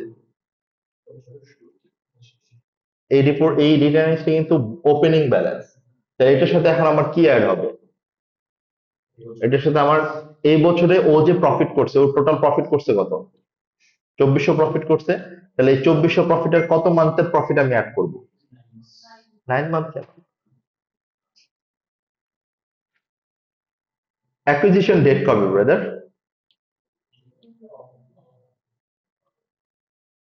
আমি আবারও বলি, আমার কোন ডেটের অ্যাকুইজিশন, আমার কোন ডেটের এখন রিটেন আর্নিংস দরকার, অ্যাকুইজিশন ডেটের রিটেন আর্নিংস দরকার, বাট এই রিটেন আর্নিংসটা কোন ডেটের দেওয়া আছে, ফার্স্ট ডেট গুলা খেয়াল করবো, 1 এপ্রিলের দেওয়া আছে, তাহলে আমার দরকার হচ্ছে জুলাই মাসের 1 তারিখের, ঠিক না? তাহলে এপ্রিল, মে, জুন, তাহলে আমার জাস্ট 3 মাসের প্রফিট আমি অ্যাড করলেই তো আমি আমার জুলাই মান্থের রিটেন আর্নিংস পেয়ে যাচ্ছি। সিম্পল কথাটা না? তাহলে এই 2400 তো আমার টোটাল 12 মান্থের প্রফিট। কি বলছে, ফর দ্য ইয়ার এন্ডেড বলছে না? তার মানে ফর দ্য ইয়ার এন্ডেড মানে কি 1 বছরের। তাহলে 2400 যদি আমার 1 বছরের প্রফিট হয়, তাহলে 3 মান্থের প্রফিট কত করে ফেলি।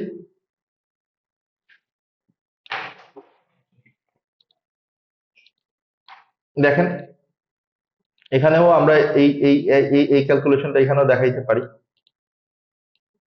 সুন্দর করে, 13,500, right? Plus profit for the ইয়ার, মানে 3 মান্থের প্রফিট।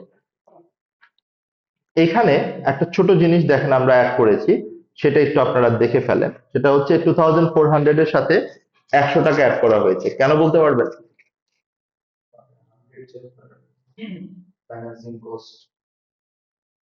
2400 তো আমার টোটাল প্রফিট, ঠিক না? বাট এটার মধ্যে আমার ফাইন্যান্সিং কস্ট যে 100,000 আমরা বলেছিলাম, ওইটা কি অলরেডি এটার সাথে ইনক্লুড করা ছিল না? বাট ওইটা এখন সে কি করবে, এটা সে ক্যাপিটালাইজ করবে না।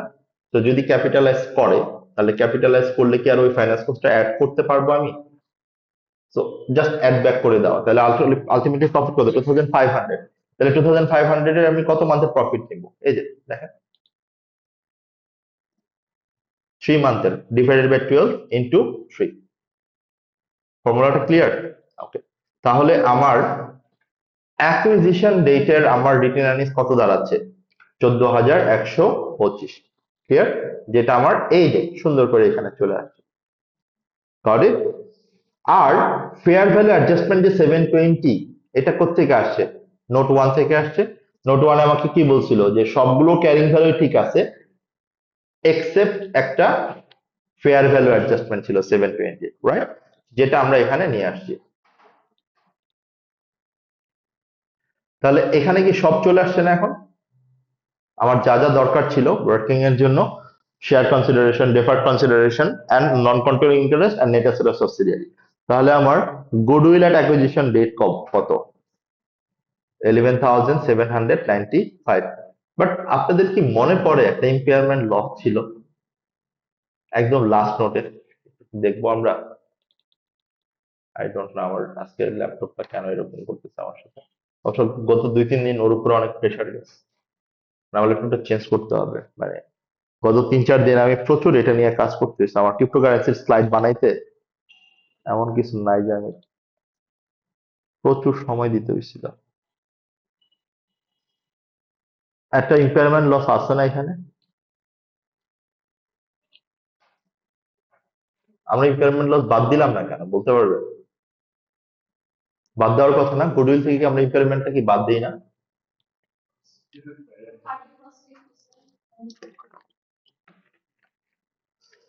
মানে আমরা যখন গুডউইল ক্যালকুলেট করি ওয়ার্কিং থ্রিতে, তখন ইম্পেয়ারমেন্ট লসটা তো বাদ দেই, ঠিক না? আচ্ছা, কেন বাদ দেইনি এখানে?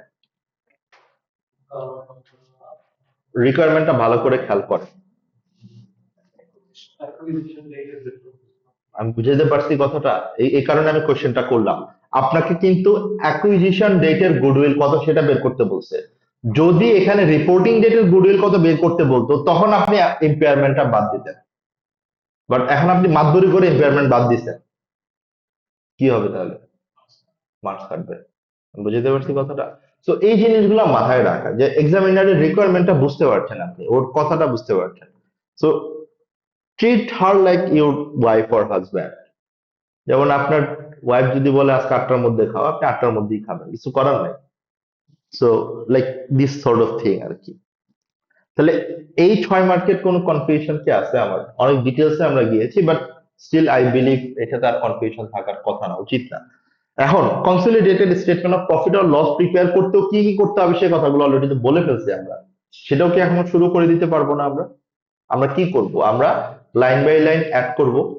আমার রেভিনিউ, আমার কস্ট অফ সেলস, আমার ডিস্ট্রিবিউশন কস্ট, অ্যাডমিন এক্সপেন্স, এখানে কস্ট অফ সেলস এর সাথে যেহেতু অ্যাডজাস্টমেন্ট ইনফরমেশন আসবে, আমি চাইলে কস্ট অফ সেলস, রেভিনিউ এগুলো আলাদা ওয়ার্কিং করে বসাইতে পারি।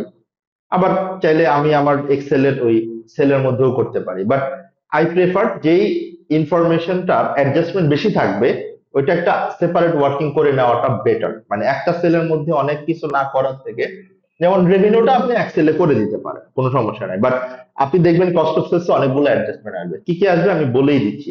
ওই যে ইন্ট্রা গ্রুপ ট্রেডিং এর একটা আসবে, আনরিয়েলাইজ প্রফিটের একটা বিষয় আসবে, তারপর হচ্ছে এক্সিস ডেপ্রিসিয়েশন আসবে, ইম্পেয়ারমেন্ট লস আসবে, এগুলো সব কিন্তু আমার কস্ট অফ সেলস এর সাথে অ্যাডজাস্ট হবে। তাহলে বেটার না কস্ট অফ সেলসটা আলাদা করে আমি একবারে নিয়ে আসি এখানে। আমি কি বুঝতে পারলাম কথাটা? তাহলে এরপরে হচ্ছে ডিস্ট্রিবিউশন কস্ট। আমার মনে হয় না ডিস্ট্রিবিউশন কস্টের সাথে কোনো অ্যাডজাস্টমেন্ট ছিল। তাহলে আমাকে জাস্ট কি করতে হবে, 500 প্লাস 340 ডিভাইড বাই 12 ইন্টু 9, এইটা খেয়াল করতে হবে আমাকে। সাবসিডিয়ারির অল ইনকাম এক্সপেন্স গুলাকে আমার মান্থলি 9 মান্থের প্রপোর্শনেট করতে হবে। আমি কি বুঝতে পারছি কথাগুলো? সো তার মানে আপনি যখন এখন প্রফিট আর লস প্রিপেয়ার করবেন, ওই যে 3টা পয়েন্ট বলেছিলাম, ওই 3টা পয়েন্ট এখন আপনাকে মাথায় রাখতে হবে। নাম্বার 1, প্রফিট অ্যান্ড লসের অল আইটেম গুলো অ্যাড করবেন। নাম্বার 2, ইন্ট্রা গ্রুপ কোনো ট্রেডিং থাকলে এলিমিনেট করবেন, আনরিয়েলাইজ প্রফিট থাকলে এটা আপনি বাদ দিবেন। আর নাম্বার 3, আপনাকে অবশ্যই প্রফিটটা অ্যাট্রিবিউট করে দিতে হবে। ক্লিয়ার? এবং আপনি খেয়াল করে দেখবেন রিকোয়ারমেন্ট কিন্তু ওরা এরকম কিছু একটাই বলেছে, বাট আপনাকে full consolidated statement of profit আর লস প্রিপেয়ার করতে বলে না, ও এক্সট্রাক্ট করতে বলছে। ওকে, তার মানে আপনি রেভিনিউ যদি ক্যালকুলেট করেন 1 মার্ক পাবেন, কস্ট অফ সেলস যদি ক্যালকুলেট করেন 3 মার্ক পাবেন, ফাইন্যান্স কস্টের জন্য আপনি 2.5 মার্ক পাবেন, কেননা ফাইন্যান্স কস্টের সাথে ওই যে বরোয়িং কস্টের একটা ব্যাপার আছে, তারপর ডেফার্ড কনসিডারেশন যেটা অলরেডি করে ফেলছি আমরা, সেটার একটা ব্যাপার আছে। তারপর profit or loss attributable to NCI, ওই যে যে ওয়ার্কিংটা আপনাদেরকে আমি দেখাইছি, যে ওয়ার্কিং এর জন্য আপনার অবশ্যই এক্সামে এইটা, এই যে মার্ক থাকবেই, 2 মার্ক 3 মার্কের একটা মার্ক আপনাকে অবশ্যই এটার জন্য অ্যালোকেট করে দিবে। তাহলে আমি কি একবারে সরাসরি প্রেজেন্টেশনে চলে যেতে পারি না এখন, যে কিভাবে আমি কনসলিডেটেড স্টেটমেন্ট অফ প্রফিট আর লসটা প্রিপেয়ার করব সেটা আমি দেখাইতে পারি না? ওকে, এখন আমরা তো ইউজুয়ালি যখন প্র্যাকটিক্যালি প্রেজেন্ট করব, আমি একটু বলে দিই, প্রেজেন্ট করার সময় প্র্যাকটিক্যাল লাইফে আপনারা আপনাদের প্রেজেন্টেশন বেটার করার জন্য প্যারেন্টের জন্য একটা কলাম, সাবসিডিয়ারির জন্য একটা কলাম, একটা অ্যাডজাস্টমেন্ট, দেন কনসলিডেট করতে পারেন। বাট যখন আপনি এক্সাম হলে করবেন, যেটা আমি আগেও বলেছি, এক্সাম হলের জন্য কিন্তু এতগুলা কলাম আপনি করবেন না। এক্সাম হলে আপনি কি করবেন, জাস্ট প্যারেন্টেরটা সাবসিডিয়ারি গুলো লাইন বাই লাইন আপনি অ্যাড করে দিবেন। আমি বুঝতে পারতেছি, বাট এটা আপনাদেরকে আমি জাস্ট ক্লিয়ারলি ডিটারমাইন করার জন্য আমি এত সেপারেট ভাবে দেখানোর ট্রাই করছি। ওকে, এখন আসেন রেভিনিউ। রেভিনিউ প্যারেন্টের তো পুরোটাই আসবে 24,200, বাট সাবসিডিয়ারি কি আসলে পুরো 12 মান্থেরটাই আসবে? 9 মান্থের আসবে, রাইট? বাট এখানে একটা অ্যাডজাস্টমেন্ট আছে না, ইন্টার গ্রুপ ট্রেডিং 3 মিলিয়ন, এটা আমাকে বাদ দিতে হবে। এই 3 মিলিয়ন বাদ দেওয়ার পর আমার কনসলিডেটেড রেভিনিউ কত? 29,300। এটার জন্য আমি 1 মার্ক পেয়ে গেছি অলরেডি। ক্লিয়ার? এরপরে আমার কি আসবে? Cost of goods sold. But cost of goods sold আমি কি বলেছি, আমি এখানে না করে এটা আলাদা একটা ওয়ার্কিং করে নিয়ে আসি, সেটা আমার জন্য বেটার। তাহলে আমি কস্ট অফ গুডস সোল্ড এর জন্য একটা ওয়ার্কিং করেছি, যে ওয়ার্কিংটা আমরা এখানে দেখানোর ট্রাই করবো এখন। এই যে cost of goods sold. Okay, so cost of goods sold আমার কি কি আসবে? ফার্স্টে আসবে প্যারেন্টেরটা, প্যারেন্টের তো পুরোটাই আসবে 17,800। এরপরে আসবে আমার সাবসিডিয়ারি, বাট সাবসিডিয়ারি আমি কত মান্থের আনবো এটা খেয়াল করবো সবসময়, হ্যাঁ, 9 মান্থ। এরপরে আমার কি আসবে? ইন্টার গ্রুপ ট্রেডিংটা আমি বাদ দিব, 3 মিলিয়ন পুরোটা বাদ দেওয়ার পর আমার আনরিয়েলাইজ প্রফিট আসবে। আনরিয়েলাইজ প্রফিট কত আসবে, কিভাবে আসছে এটা? 420 ডিভাইডেড বাই 120 ইন্টু 20। ক্লিয়ার? ওকে, তাহলে এটা আমার এখন কি করবে? আনরিয়েলাইজ প্রফিট আমার কস্ট অফ সেলস কে বাড়াবে না কমাবে?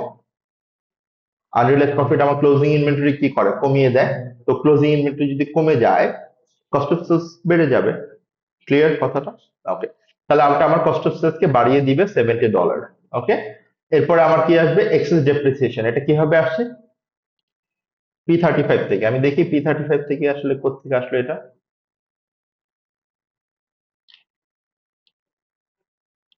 এই যে P35, দেখেন এটা কিভাবে আসছে। এই যে এক্সেস ডেপ্রিসিয়েশন 720, এটাকে আমি 18 দিয়ে ডিভাইড করেছি, 9 দিয়ে মাল্টিপ্লাই করেছি, যেটা আমি অলরেডি আপনাদেরকে ডিসকাস করে আসছি, যে আমার যেহেতু মান্থ ওয়াইজ দেওয়া আছে, so আমি মান্থলি ক্যালকুলেট করে দিতে পারবো, কোনো প্রবলেম নাই এখানে। এরপরে আর কি আছে? এরপরে আছে হচ্ছে আমার ইম্পেয়ারমেন্ট তো আমাকে আর কিছু বলার নাই, ইম্পেয়ারমেন্ট তো সরাসরি ক্যালকুলেট করেই দিয়েছে $500।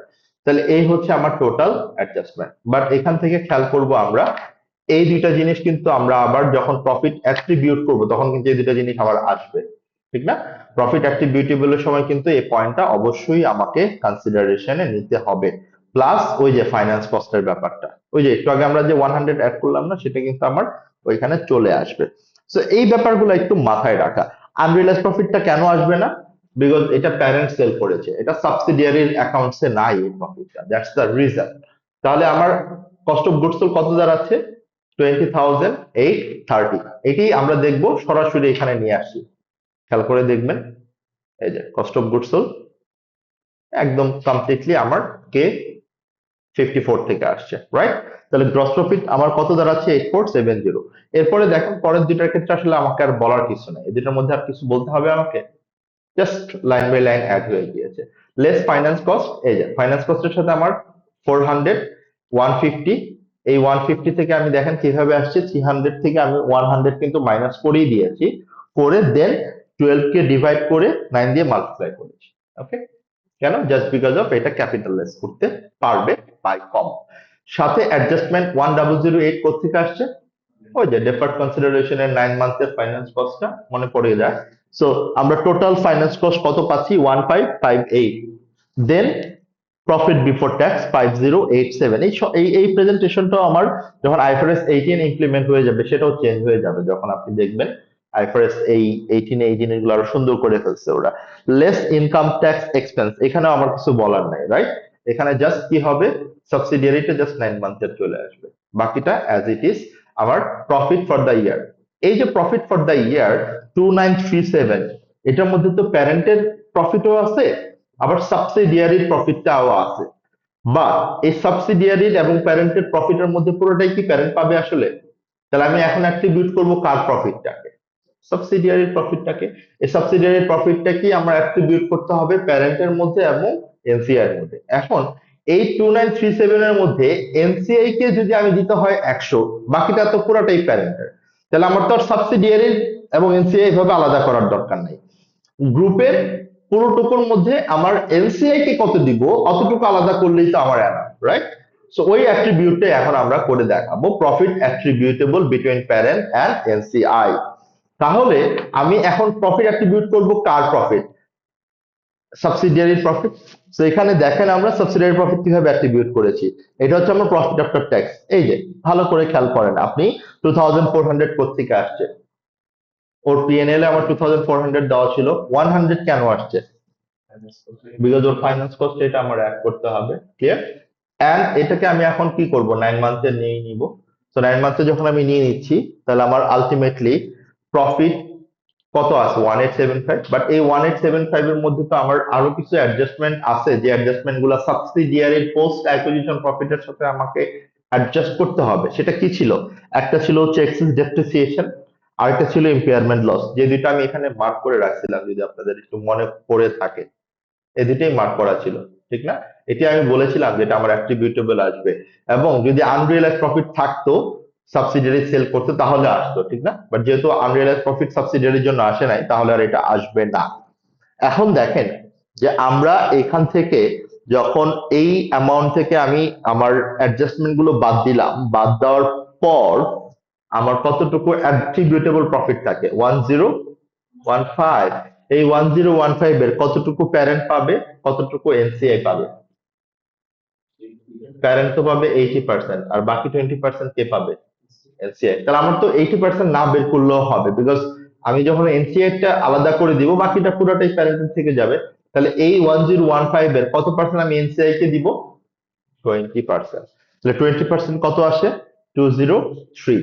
তার মানে এই যে আমরা 2937 বের করলাম, এই 2937 এর কতটুকু এনসিআই কে শেয়ার করতে হবে? এই 203। আমি কি বুঝতে পারছি কথাটা? 2937 এর অনলি $203 হচ্ছে আমার এনসিআই কে আমি শেয়ার করব, বাকি পুরোটাই আমার কার থাকবে? প্যারেন্ট। আমি কি ক্লিয়ার করতে পারলাম? That is how you will calculate your consolidated statement of profit or loss. কোনো কনফিউশন আছে? প্রেটি মাচ স্ট্রেট ফরওয়ার্ড না, মানে consolidated statement of financial position যেরকম অনেক কিছু আমাকে মাথায় রাখতে হতো, এখানে কি অনেক কিছু মাথায় রাখার ব্যাপার আছে আসলে ওরকম ভাবে? না, it's pretty much straight forward. সেখানে আসলে খুব বেশি ওরকম প্রবলেমও নাই। তাহলে যদি এটা আমাদের শেষ হয়ে যায়, আমরা 5 মিনিট ব্রেক নিয়ে কি ডিসপোজালটা আজকে একটু কমপ্লিট করে দিব? কারণ মাত্র তো 4:30 বাজে আসলে। তাহলে 5 মিনিটস একটু ব্রেক নেন, একটু ওয়াশরুমে যান অথবা হাঁটাহাঁটি করেন, আমি তাহলে ডিসপোজালটা এর মধ্যে স্টার্ট করে দিতে পারি। ওকে।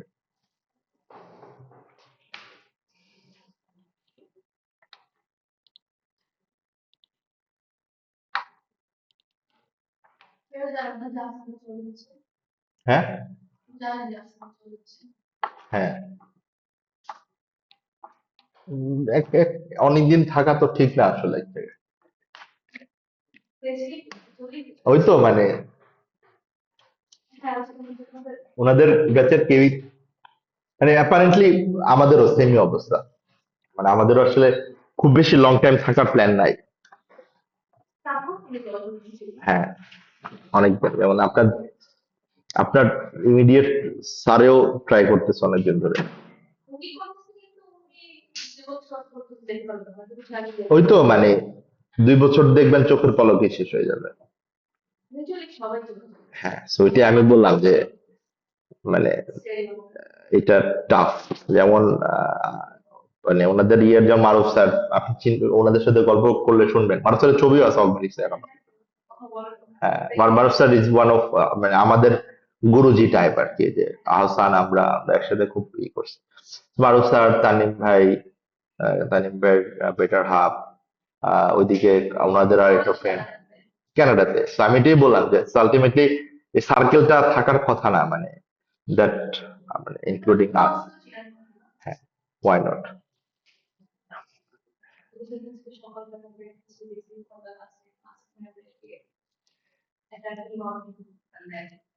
তাহলে এখন ইটস বেটার, মানে এই,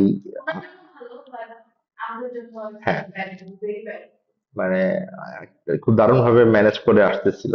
মানে আপনাদের ইউএস এর এই টিমটা খুব খুব এফিশিয়েন্ট, মানে ইন টার্মস অফ, যেমন আগে তো দুইটা আলাদা করা ছিল, মানে বিডি ফাইন্যান্সটা আলাদা একটা পার্ট ছিল। সো ইউএস এর একটা আলাদা, এই যে ইউএস কনসার্নটা যারা দেখতো, মানে আমি বলতেছি আরো 3-4 বছর আগের কথা। তো ওই সময়টাতে মানে, হ্যাঁ, দেখে, হ্যাঁ। ওকে। তোমাল তো আছে এখনো নাকি? তোমাল তো ছেড়ে দিচ্ছে। হ্যাঁ, যে হুমা পয়রা গেল, ওই তো মানে এরকম হয় আর কি।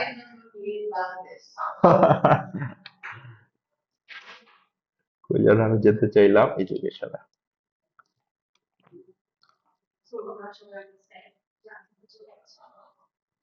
সেটার কিছু নাই আসলে, মানে অফকোর্স মানে এটা আবার অ্যাডজাস্ট হয়ে যাবে দেখবেন।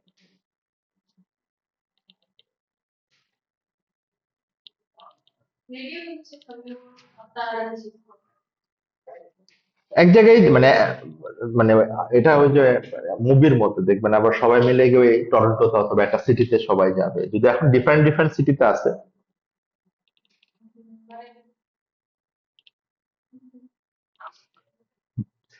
এটা নিয়ে মন খারাপ করার কিছু নাই। Don't feel disheartened.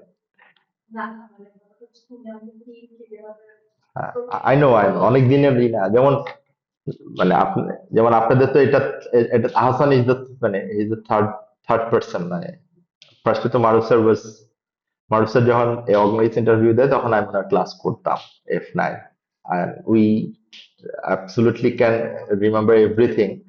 ওনার স্টার্টটা করলো কিভাবে জার্নিটা, ওনার পরে তানিম ভাইকে উনি নিয়ে দাঁড় করাইলো একটা স্ট্রং টিম, তানিম ভাইয়ের পরে এটা আহসানের কাছে ছেড়ে দিয়ে আসলো, and now এরশাদ আছে, সে টেক কেয়ার করবে এটা।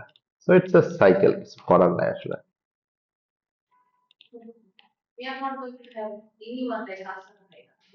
ইজ এ ভেরি, ওটা আমি, মানে আমি ওকে মনু ডাকি আর কি, মানে মনোলিক, মানে বরিশাল্লা মনো আর কি। Is a very good friend of mind.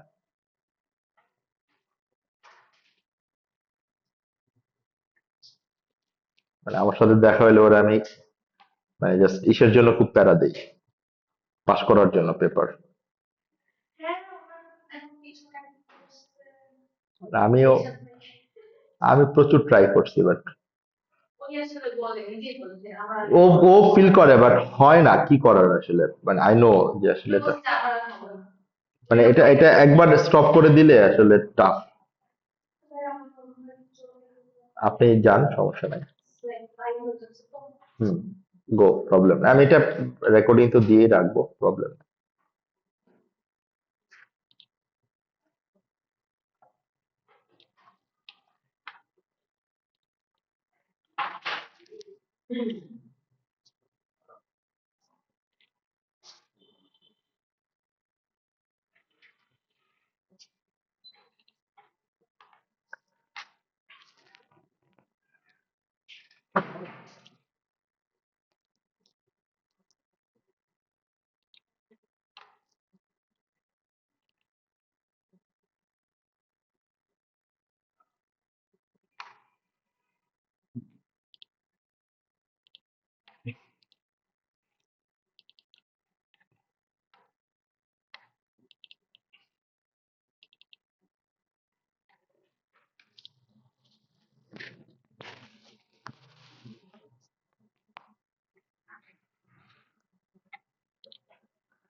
Start করতে পারি, আই থিঙ্ক। হ্যাঁ, ওকে।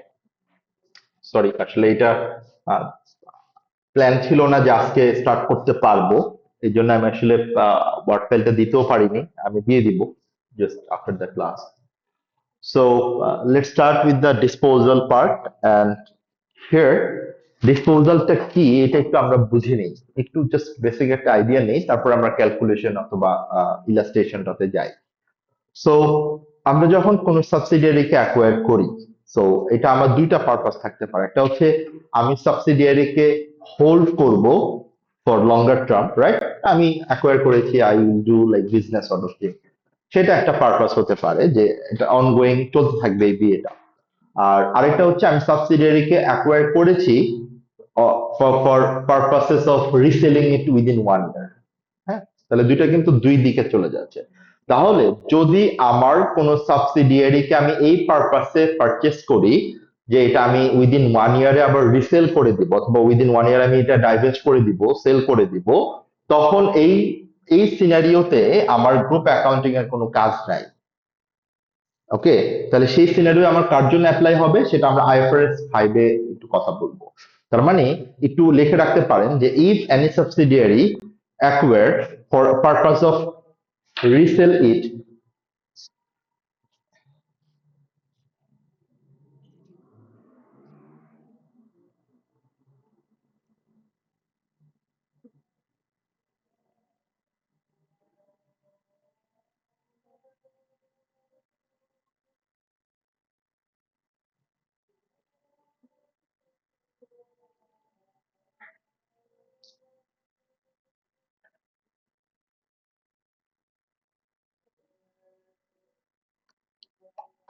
okay, resell it,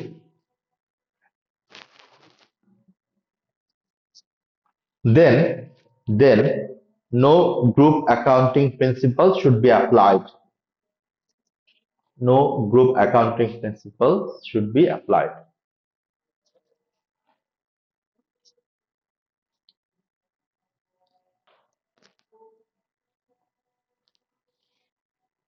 Rather, we need to apply IFRS 5, IFRS 5 ব্র্যাকেটে লিখে ফেলি IFRS 5 এর নামটা, non current asset held for sale.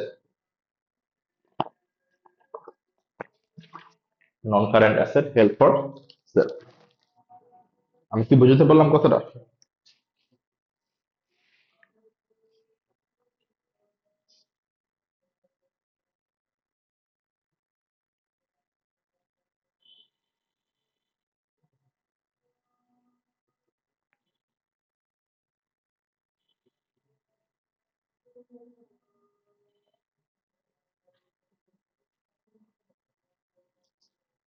ওকে,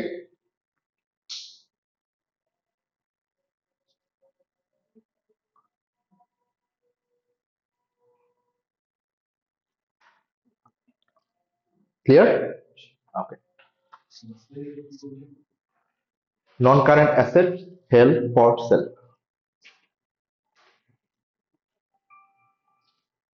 ওকে, এখন আমরা ডিসপোজালে চলে আসি, যে এখন ডিসপোজাল বলতে আমরা আসলে কি বলতেছি।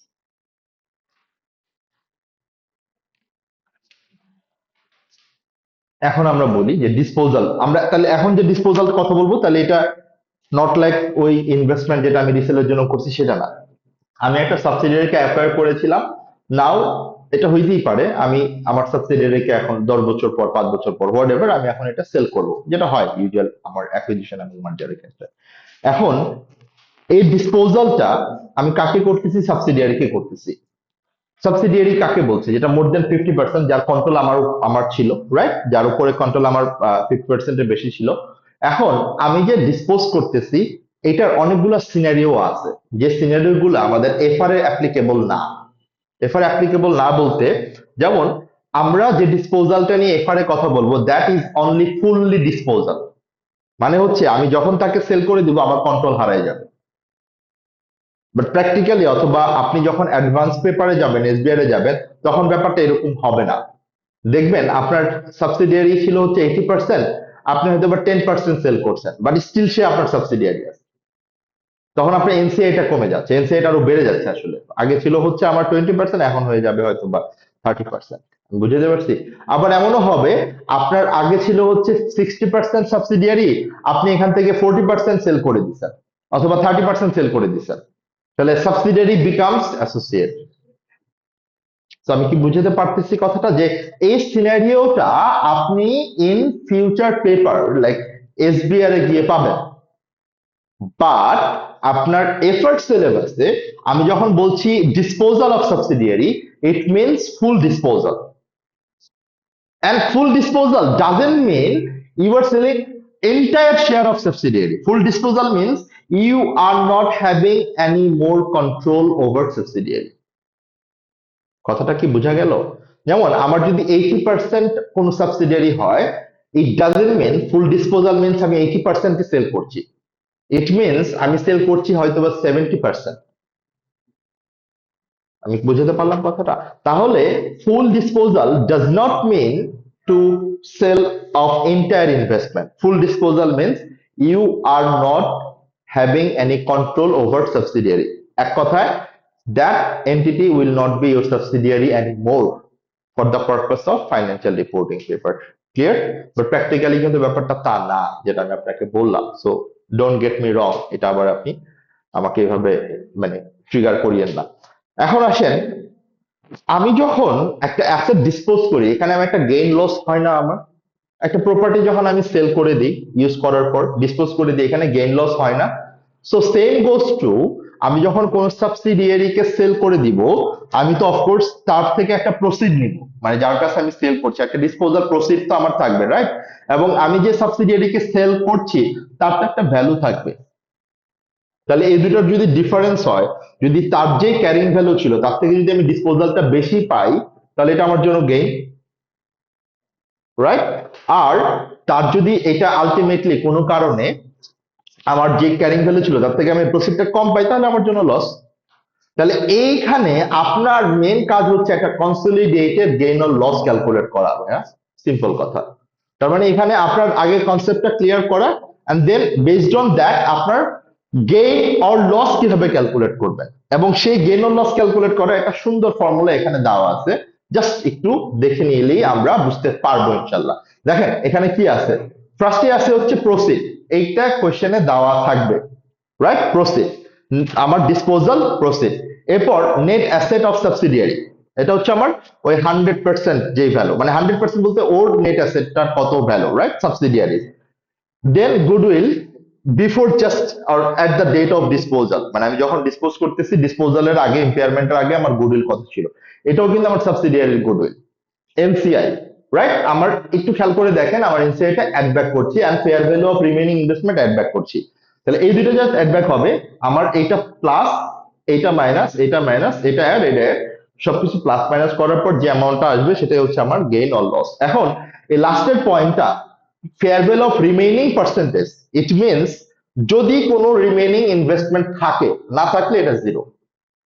যেমন আমি সিম্পল এক্সাম্পলটাই দিচ্ছিলাম যে আমার 80% স্টেক ছিল সাবসিডিয়ারিতে, ওকে, আমি 80% এর মধ্যে যদি 70% সেল করে দিই তাহলে আমার রিমেইনিং কত আছে? এই 10% এর ভ্যালু এটা কোয়েশ্চেনে দেওয়া থাকবে। ক্লিয়ার? আচ্ছা, যদি আমি 80% সেল করে দিই তাহলে কি আর এটা আসবে? আমি কি বুঝতে পারছি? তাহলে ফর্মুলাটা ক্লিয়ার আমার, how to calculate gain or loss on disposal. So আপনারা যখন এক্সামে দেখবেন, দেখবেন আপনাদেরকে একটা individual gain or loss calculate করতে বলবে, মানে ইন্ডিভিজুয়াল ফাইন্যান্সিয়াল স্টেটমেন্টের গেইন অর লস ক্যালকুলেট করতে বলবে, আর একটা হচ্ছে consolidated gain or loss calculate করতে বলবে। ইন্ডিভিজুয়াল গেইন অর লস মানে কি? ইন্ডিভিজুয়াল গেইন অর লস হচ্ছে প্রিটি মাচ স্ট্রেট ফরওয়ার্ড, আপনি কত টাকা দিয়ে কিনছেন, কত টাকা দিয়ে বেচছেন, এটা হচ্ছে ইন্ডিভিজুয়াল ফাইন্যান্সিয়াল স্টেটমেন্টের গেইন অর লস, ঠিক না? যে আপনি কস্ট কত টাকা ছিল 100 টাকা, বিক্রি করে পাইছেন কত, 120 টাকা, তাহলে 20 টাকা গেইন। বাট যখন consolidated gain or loss calculate করবেন তখন আপনাকে ওই কনসলিডেটেড অ্যাডজাস্টমেন্ট গুলো করে গেইন অর লসটা ক্যালকুলেট করতে হবে। So, এই যে গেইন অর লস ক্যালকুলেশন, এটা কি ইন্ডিভিজুয়াল ফাইন্যান্সিয়ালস এর জন্য নাকি কনসলিডেটেড ফাইন্যান্সিয়ালস এর জন্য? এটা কনসলিডেটেড এর জন্য। এই কারণে ফর্মুলাটা একটু আপনাদের কাছে হয়তো বা কমপ্লিকেটেড লাগছে, but I am pretty much sure যদি ফর্মুলাটা দেখেন এবং একটা কোশ্চেন আমরা করব ফার্স্ট ইয়ারের একটা কোশ্চেন, তাহলে আপনারা বুঝতে পারবেন। জাস্ট এট এ গ্লান্স একটু ফর্মুলাটা তুলে নেন।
তাহলে আমাদের জন্য আসলে আগামীকালকে আমরা রেশিওটাতে যেতে পারি, এটা ভালো আমাদের জন্য একটু।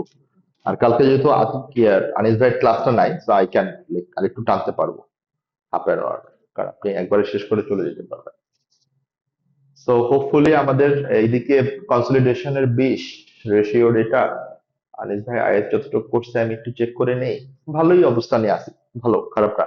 অ্যান্ড হাউ অ্যাবাউট আমরা একটা কনসলিডেশনের এই পার্টটা শেষ করে ইনক্লুডিং রেশিও একটা অ্যাসেসমেন্ট নেই আপনাদের, একটা কনসলিডেশন প্রিপারেশন, একটা রেশিও অ্যানালাইসিস, কেমন হয়?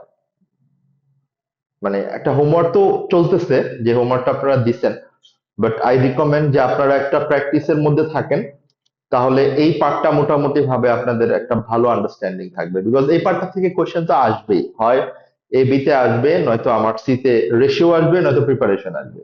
আমি তো আর মানে কোনোটা মিস আউট করবো না, রাইট? দেন হচ্ছে শুধু আমার সিঙ্গেল এন্টিটি পার্টটা বাকি থাকবেন, ওভার দ্য টাইম আমরা আইএসআইএফআরএস এর সাথে ওটা কমপ্লিট করতেই পারবো ইনশাল্লাহ। ওকে, এইটা কি আমরা ফর্মুলাটা বুঝতে পারলাম? একটা কোশ্চেন একটু দেখে ফেলি কুইকলি।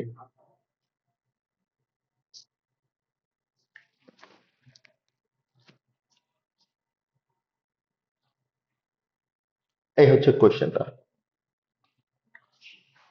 আপনারা কোশ্চেনটা দেখলেও মনে হয় নিজেরাও মানে আনসারটা করতে পারবেন।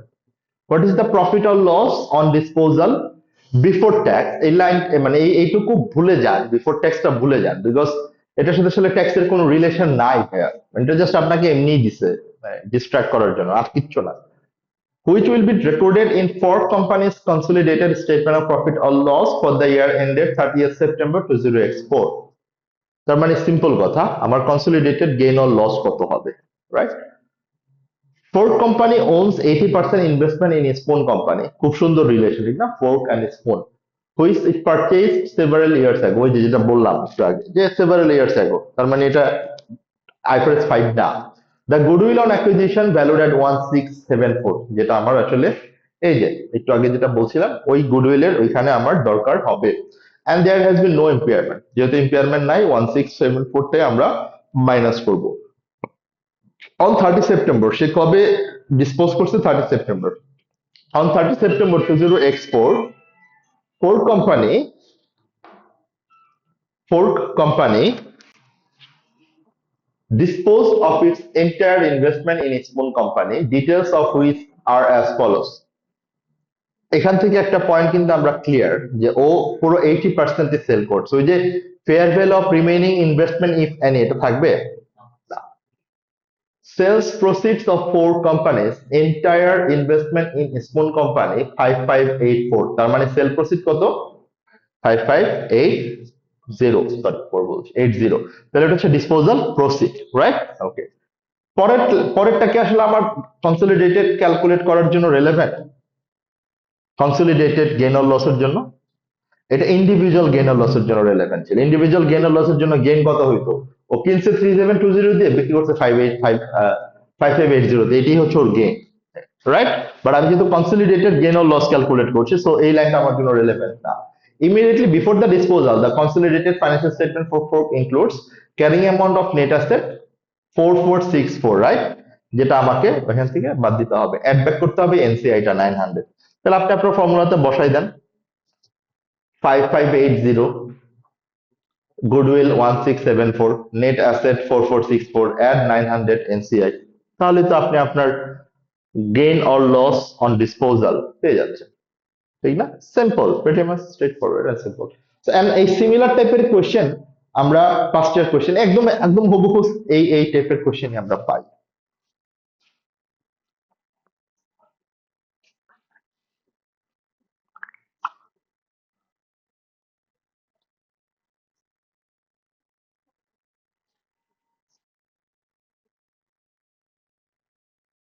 কত আসছে গেইন অথবা লস? Profit, right? ওকে, এটাই আসলে আমার আলটিমেটলি ক্যালকুলেশন। এই যে দেখেন, sell proceed 5580, net asset at disposal 4464, 1674, 900, and then 342000 হচ্ছে আমার জন্য গেইন অন ডিসপোজাল। সবাই কি অ্যাগ্রি? ক্লিয়ার আমাদের?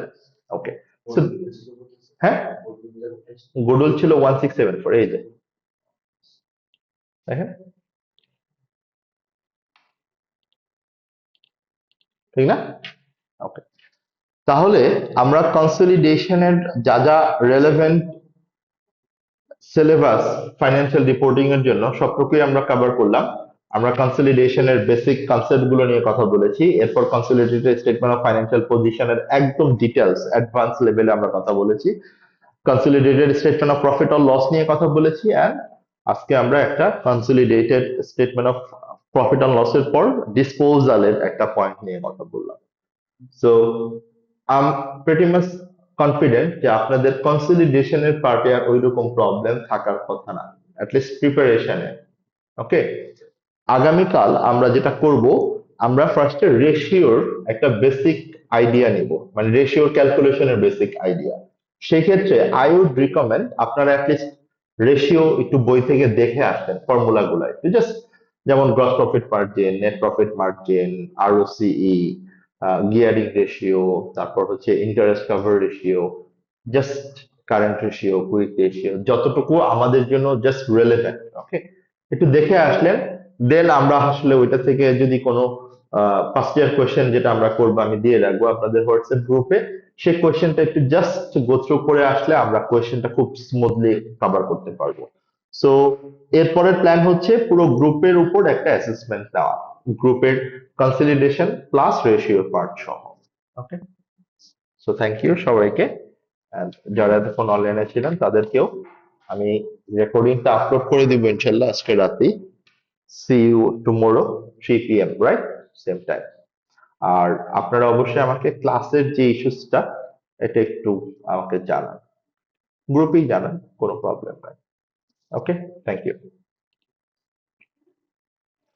So the starting of the credit company and হ্যাঁ, প্রবলেম প্রবলেম ইনিশিয়ালি যেটা পেয়েছি ধরেন ওই যে এর সময় যখন ইনভেস্টমেন্ট করি প্রফেশনাল কোর্সটা ইনভেস্টমেন্ট হিসেবে তৈরি করতে বলছি বুঝি নাই। হ্যাঁ আপনাকে একবার বলছিল হ্যাঁ হ্যাঁ হ্যাঁ, ক্যাপিটালাইজ করবো, হ্যাঁ ক্যাপিটালাইজ করবো। আরেকটা ছিল আপনার ওই কি বলে মানে ব্র্যান্ড ফেয়ার ভ্যালু। হ্যাঁ, এটাও হচ্ছে যখন আমার যখন এটা তো ইন্টারনালি জেনারেটেড, আমি পারতাম না, যখন অ্যাকোয়ার করব তখন এটাও আমি আমার ইনট্যাঞ্জিবল অ্যাসেট হিসেবে দেখাতে পারবো। ওইটা কি আমার যে নেট এসে তার সাবসিডিয়ারির ওই যে এক্সেস এর ওইখানে আসবে, মানে আমার সাবসিডিয়ারির যত অ্যাডজাস্টমেন্ট আছে ওইটাতেই আসবে। আচ্ছা, একটা জিনিস আমি একটু কনফিউজ হচ্ছিলাম, এনসিএ পিইউপি এনসিএ যখন করি আমরা with transfer incremental value R without transfer যেটা ডিফারেন্সটা বের করি একটা পিইউপি ফর নন কারেন্ট অ্যাসেট যেটা দিস মানে প্যারেন্ট সাবসিডিয়ারি একটা প্ল্যান আচ্ছা, নন কারেন্ট অ্যাসেটের ট্রান্সফারের জন্য যেটা বলছেন, হ্যাঁ হ্যাঁ বলেন। উইথ ট্রান্সফার করেন ইনক্রিমেন্টাল প্রাইসেরটা আছে যে ডিফারেন্সটা আসতেছে এইটা আসলে আমি মানে বাদ দিচ্ছি কেন, ওই কনসেপ্টটা জাস্ট একটু আমার বুঝতে পারছি না। মানে আমার